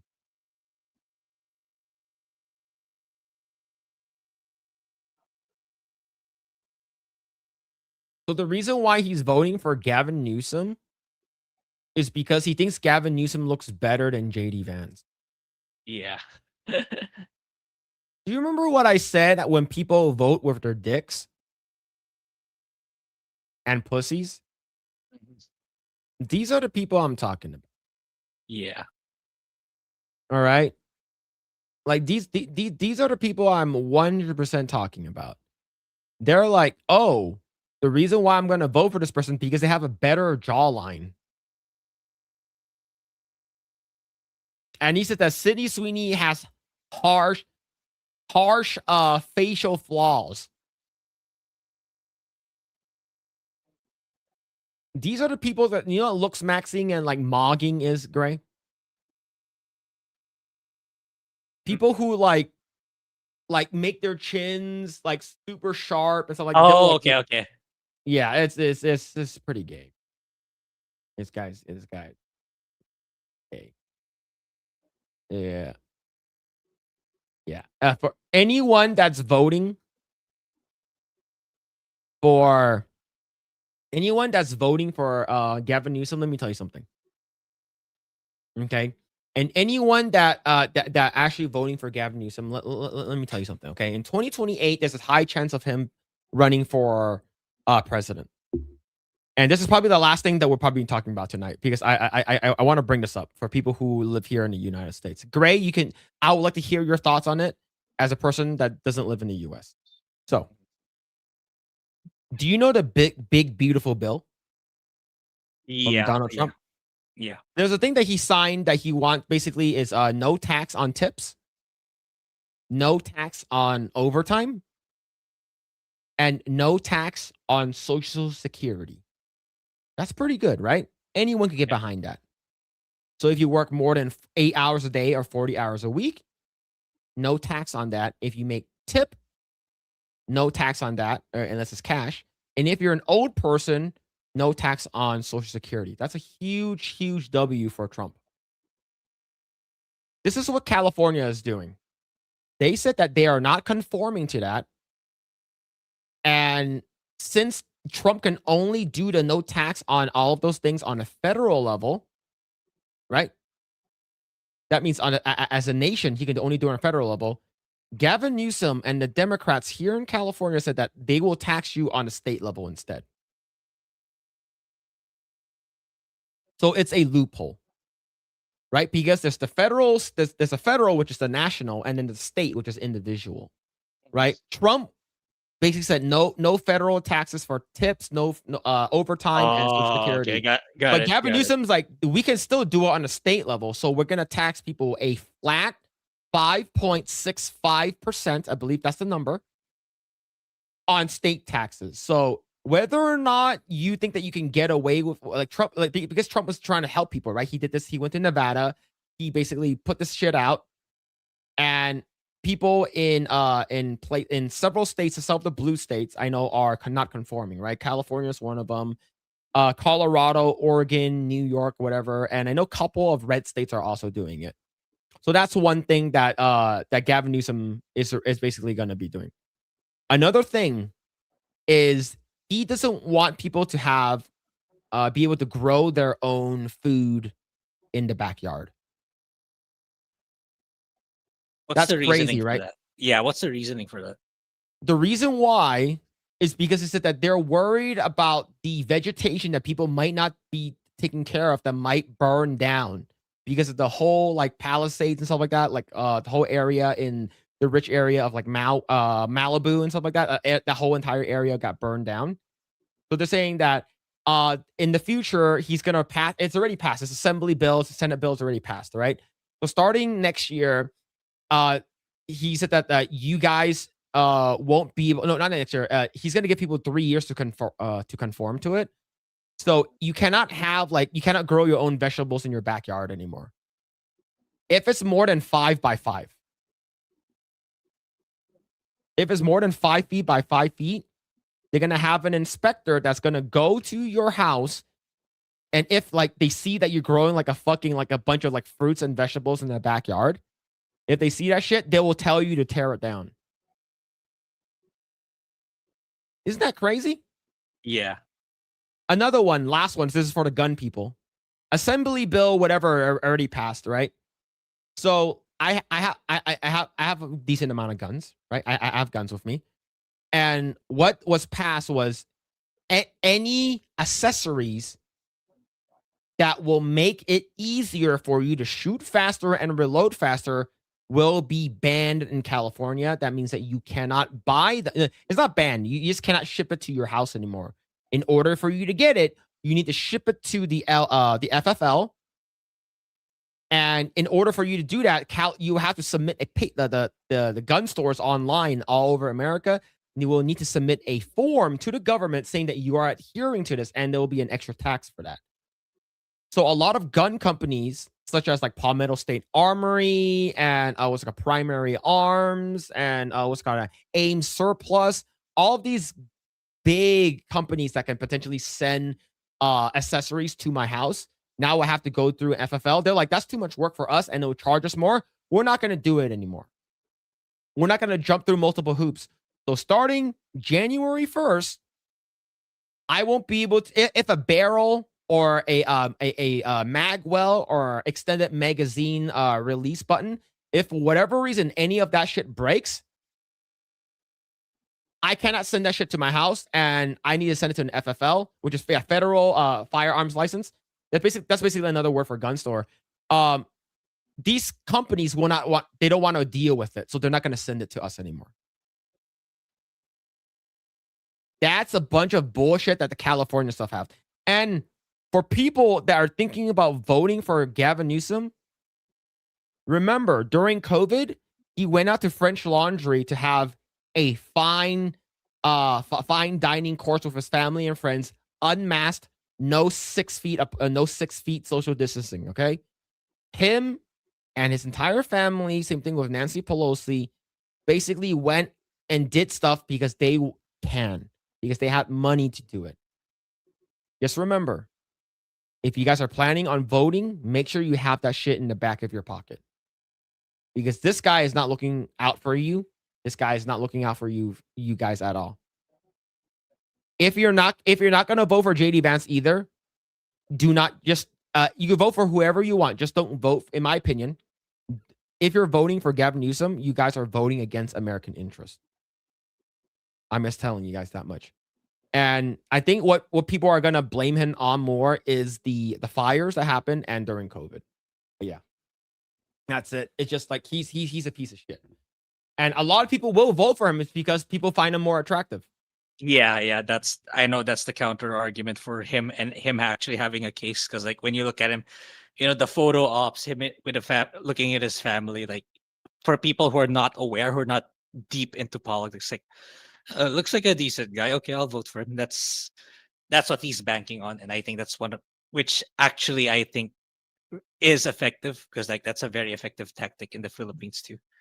Because Okay. yeah, it's a mass problem here in the Philippines too, in terms of like education and awareness. So last thing. Do you know who Nick Fuentes is, Grae? Yeah, I've been watching some clips about him. Yeah.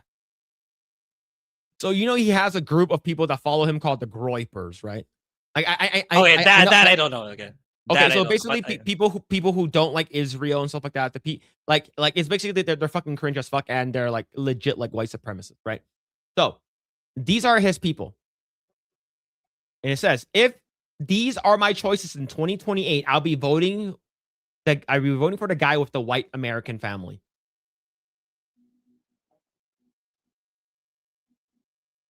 Right? If you see these photos, okay, which one would you rather vote for if you're an American? Just based off a picture. People will vote for the blonde-haired, blue-eyed family. Yeah. Yeah. Versus JD Vance that married an Indian woman. OSHA. Right? So yeah. And Grae, do you know how much right now California gas is? How much is do you guys pay per gallon in Philippines? Yeah. How much is a gallon in the It's my mom Philippines? that's filling them, so I can't give an accurate number. Okay. But definitely it's a lot cheaper compared to you guys, for sure. That's for sure. Okay. That's How a much sure is a thing. gallon of gas in Manila? I'm checking right now. Okay. Approximately $3.08, right? 62.55 pesos. Yeah, I think that's about right. Yeah. Okay. That's how much the average gas in the US right now is about $3.50. So it's comparative, right? Guess how much gas here in LA, in like heart of LA, downtown LA, like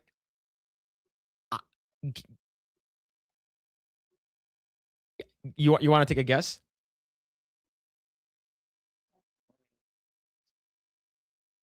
Is pretty fucking remarkable how much gas here is the most expensive in the nation. Okay. 8.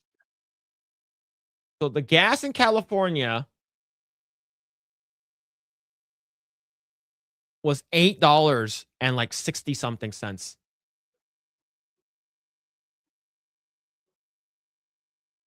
It is the average right now here in California, at least in my area, it's about like $4.80 to like $5. I saw a picture that was taken in LA, like around Hollywood area, that was $7.59 to like $8 in like some parts of Hollywood, which is fucking insane. It's absolutely crazy how expensive gas is here in California. But yeah, man, it's wild, man. $10 incoming? Oh, absolutely. It's going to be coming for sure. It's 100% going to be coming. And this is the guy that people want to pay want him to be they want him to be what's it called again? President. I'm not, when you think I'm joking, $8. This was during Christmas. That means if you have a tank, if you have a truck that has like 26 gallons, right? You're paying like Yeah. almost $200 for a tank. Crazy. But yeah, man. Why do you guys still live there? I still live here because I have a lot of family here, and they're getting old, and I need to take care of them. Yeah. And they don't want to usually the leave. reason. They don't want to leave. I said the next best thing is Vegas. Vegas gas is like $3. You know, we can go to Vegas. You can go there. You know, it's a lot cheaper there. But like, no, I'm comfortable here. So it sucks. California gas price is too anal gas crazy. That's probably more. $8, is that comparable to a pack of cigarettes? I think a pack of cigarettes is about like $8 to like $12. I'm not sure how much this is. Yeah, pretty Bill, much. it's a high-speed rail tax on gas. If they're going, because I know that Trump stopped the federal funding for California's because they're taking too long to build the Bright Line rails. I know that Vegas has already started their station in the southwest area near the outlets, the Las Vegas outlets. And the original cost was supposed to be like $8 billion. Now it's like $12 billion. And the last time I saw was like $30 billion to build a high-speed railway from Rancho Cucamonga all the way to Vegas. If that does happen, that would be great. But it's supposed to be done by 2026. And the original goal was to be done prior to the Olympics coming. No, that's not going to happen now. The Olympics is going to be here in about 2 years, 2.5 years, right? There's going to be a shit ton of people here. The high-speed railway is not going to be done, right? So yeah, it sucks. Mad Frog with the $9.99 in Cali for the holidays. Uncle Tetsu was incredible. That was the cheesecake I ate. Oh. And I tried to eat 3 of them covered with icing, with buttercream icing. Whole family liked it. Thank you for the recommendation. The time zone is making it hard to watch G&G. San Fran's colder than I thought. A lot of Asians. A lot of Asian in San Francisco. Yeah, for sure. A lot of Asians. But yeah, Uncle Tetsu is good. It's very, very good, especially when it's warm. I'm glad you liked it, man. But thank you for the $9.99. You didn't have to do that, but thank you, man. Appreciate it. Bill's gonna get hit with a $200 gas bill. So my Honda Ridgeline has 22 gallons, and I pay about $100 per tank at a $4.50 right now. So if that goes up to like 6, like the highest I've seen in my area was about like $5.50, but that was like a while ago. Hopefully not. U.S. national average is $2.84. Oh, that's great. That's so good. I heard some people, like Just Kidding News, moved from LA to Vegas. Bart, Quan, and Joe. Like I think Vegas is a lot better. I know that right now, like I'm actually looking at houses just for fun to see what the interest rates are. It's about 6%, which is sort of high, in my opinion. In my opinion, it's a little high. But yeah, we got a raid from Camelot. Cody. From Camelot, yeah. Yo, Camelot, thank you so much for the raid, you. Cody. Hope you had a great stream, brother.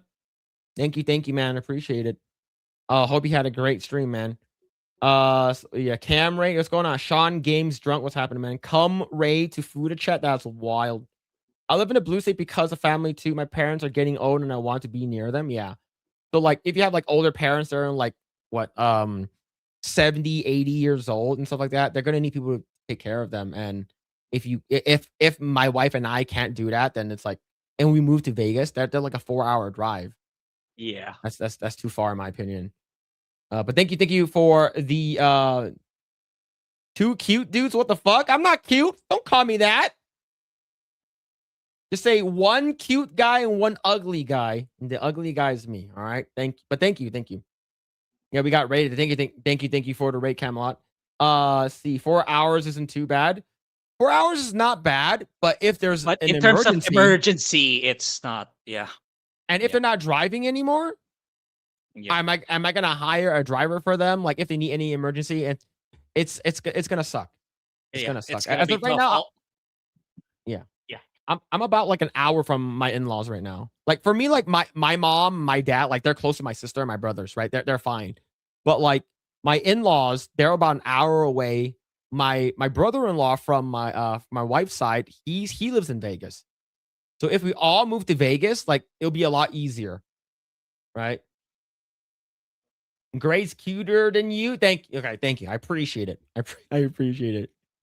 Phil finds Grae cute. No. Oh my god. Oh my god. That's not gay, right?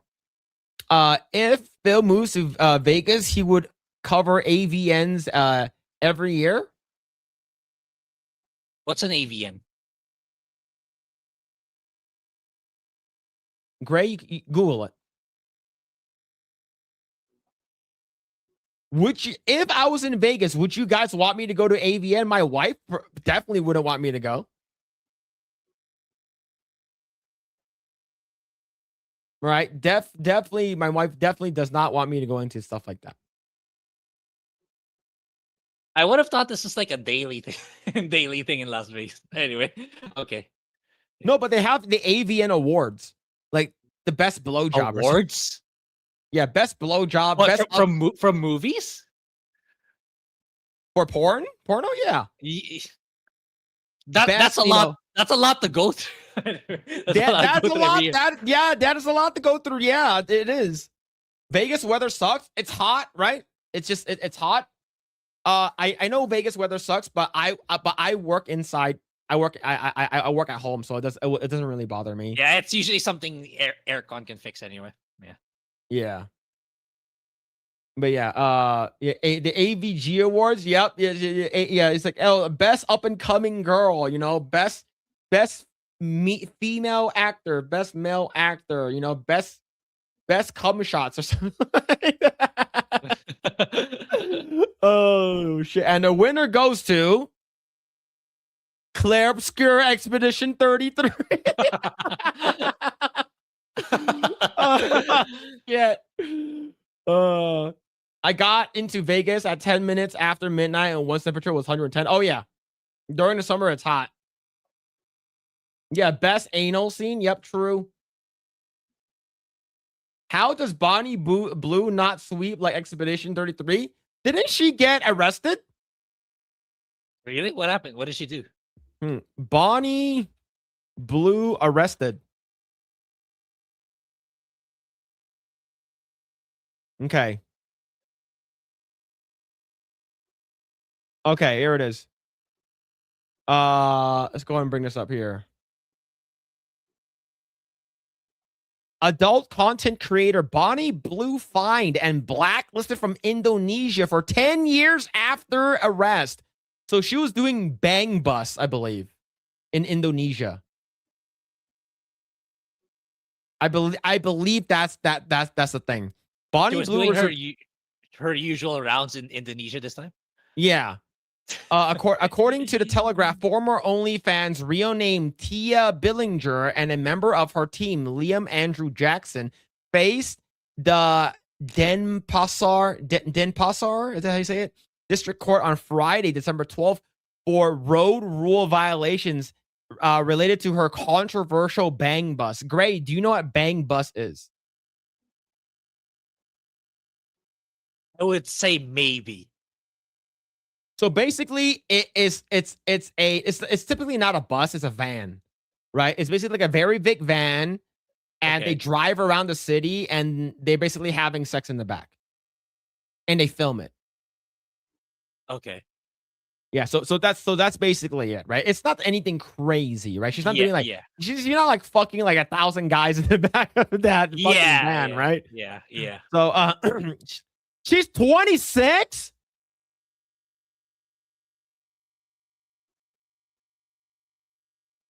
Doesn't look like it. She looks like she's in her 40s. Yeah, I was gonna say she's. Whoa. Damn. 26 and Jackson were given an option of 1 month in jail or a fine of Indonesian money of $200,000, which is Man, that's a Tough decision. Whoa, Man. $13, bro. Calm down, man. Calm down. It's gonna damage her. Yo, it's bank gonna account damage really her. It's gonna bankrupt her. $13? Wow. And both chose the latter option. Of course, she's gonna pay $13. What the? Go to jar. Grae, you have a very, very, Hey, very hard important choice between these two. system. Go to jail for 1 month or pay a fine of 200,000 Indonesian money. How much is that in US dollars? $13. What? Both of them chose the $13 option, of course. Blue was warned by the judge not to flout Indonesia road rules again, to which he responded, I understand. The Telegraph also reported that Blue did not face a trial over more serious charges after a police investigation found no evidence that the adult content creator was making pornographic content while in Bali. According to 9 News on Friday, Blue and Jackson were convicted of improperly using an open back utility vehicle in violation of Indonesian traffic regulations. Why the hell would you go around? Like, you probably would have gone to Bangkok and got away with it.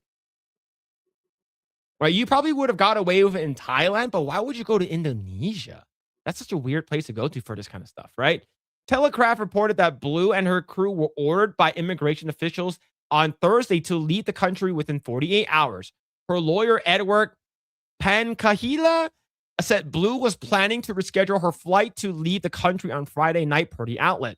Approached ahead of her court appearance, Blue reportedly made crude remarks to the media pack, telling them, "Hi, boys. Usually it's other things in my face." That's crazy. According to local media publication, Detik Bali, Blue insisted that she is not fazed by legal troubles, telling reporters before her trial, "There's nothing I can't handle." That means 2 things, Grae. Yeah. She handled a lot of dick. All right, so this is nothing for her. And plus, she's a multimillionaire for doing this kind of shit, right? So this probably like is $13. She's gonna get bankrupt from that. Wow. Daily Telegraph reported that immigration officials told the media on Thursday that Blue had violated her tourist visa by creating other content. They have misused the visa they have to make content in Bali. Indonesia's immigration chief Heru Winakaro told reporters they will be blacklisted from entering Indonesia for at least 10 years, could be extended. To be honest, I don't think that's going to bother her that much, right? Yeah. Winarco continued that once police has finished the investigations after what we were deported them and put them on a blacklist. U.S. Weekly has reached out to Blue's representative for comments. News broke on December 5th that Blue and a group of men have been arrested following a police raid and were taken into custody after allegedly making X-rated material.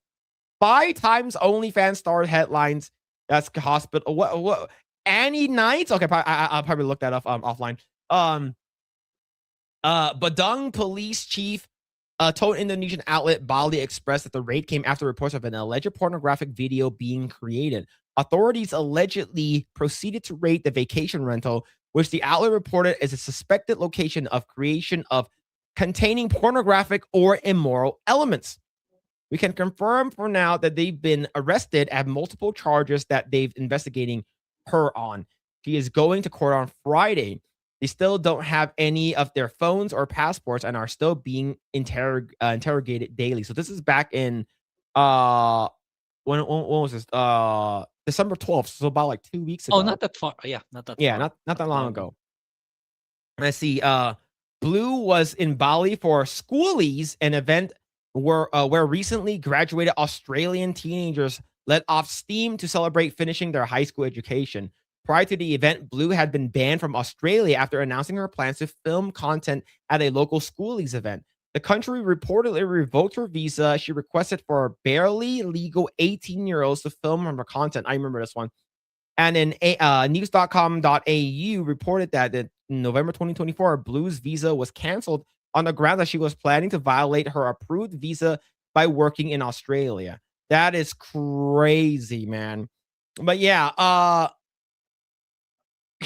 What do you think about this? I don't know. It's like, yeah, I've heard her stories for a while now, and just I don't know. I feel like I don't know when. At some point, it's gonna catch up to her.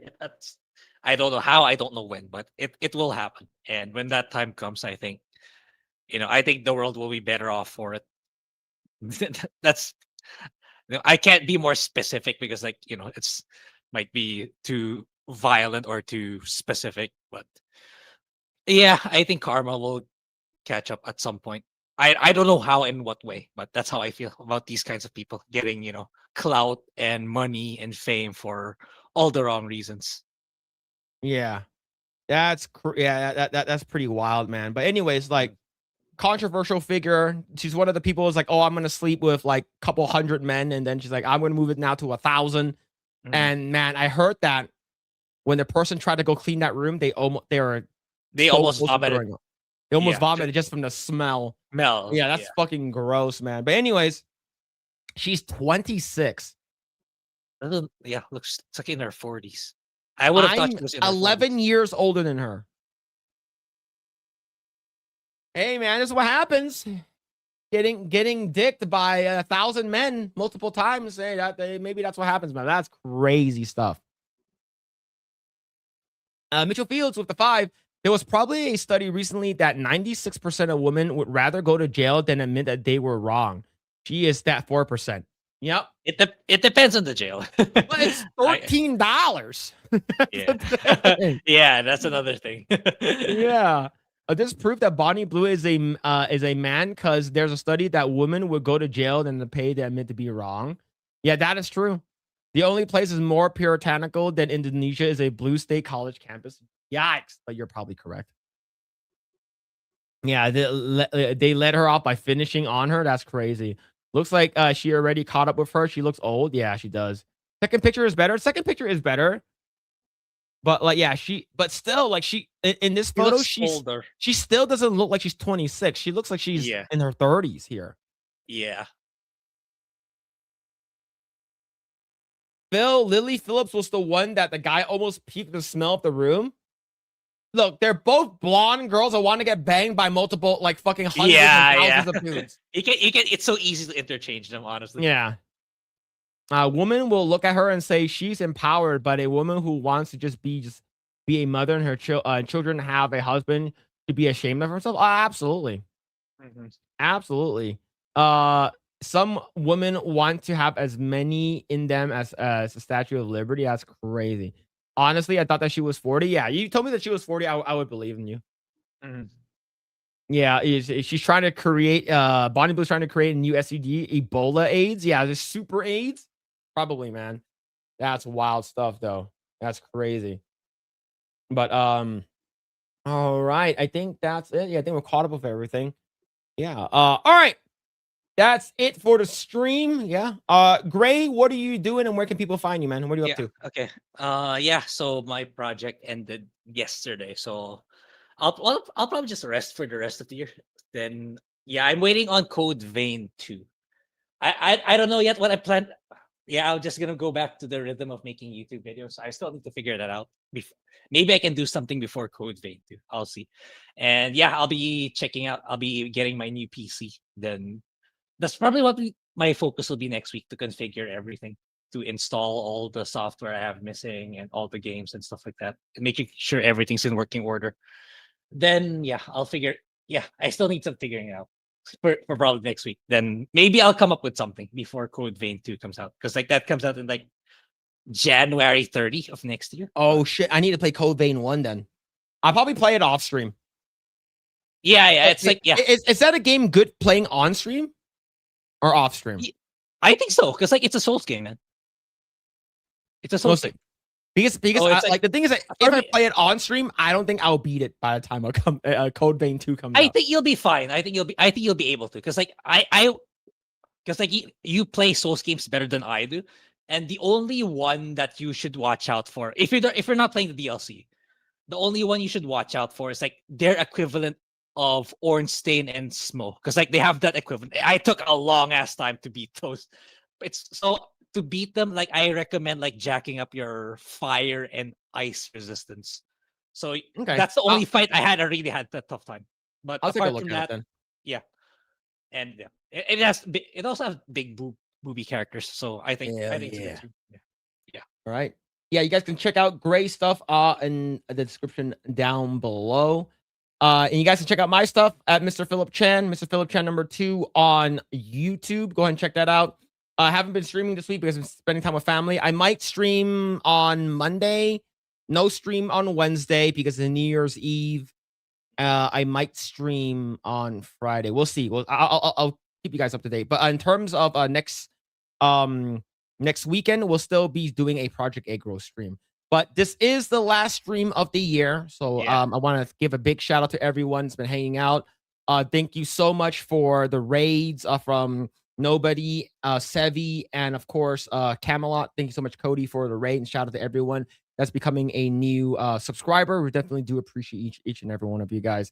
Thank you so much for all the lurkers who just hangs out, not chatter or anything like that, and just being there, just to be a person just hanging out and watching. We really do appreciate it. Shout out everyone on Rumble and X.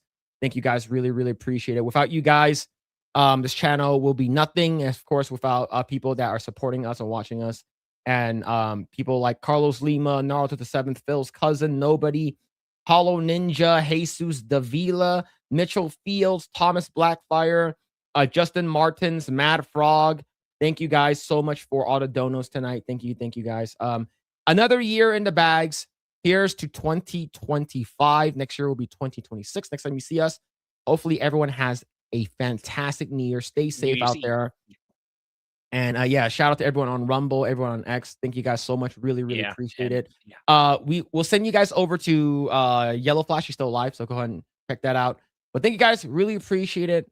Hope you guys enjoyed the stream. Like, share, subscribe if you guys haven't already done so. Our next year, hopefully we can get to 7,000 subscribers. We're actually closer to that, so I might maybe be like 7,500 or 8,000. We're not sure, but thank you guys. Really, really appreciate it. Shout out everyone that's been hanging out. Hope you guys have a happy New Year. See you guys in 2026. We got to raid you guys over to Yellow Flash. Take care, guys. Yeah.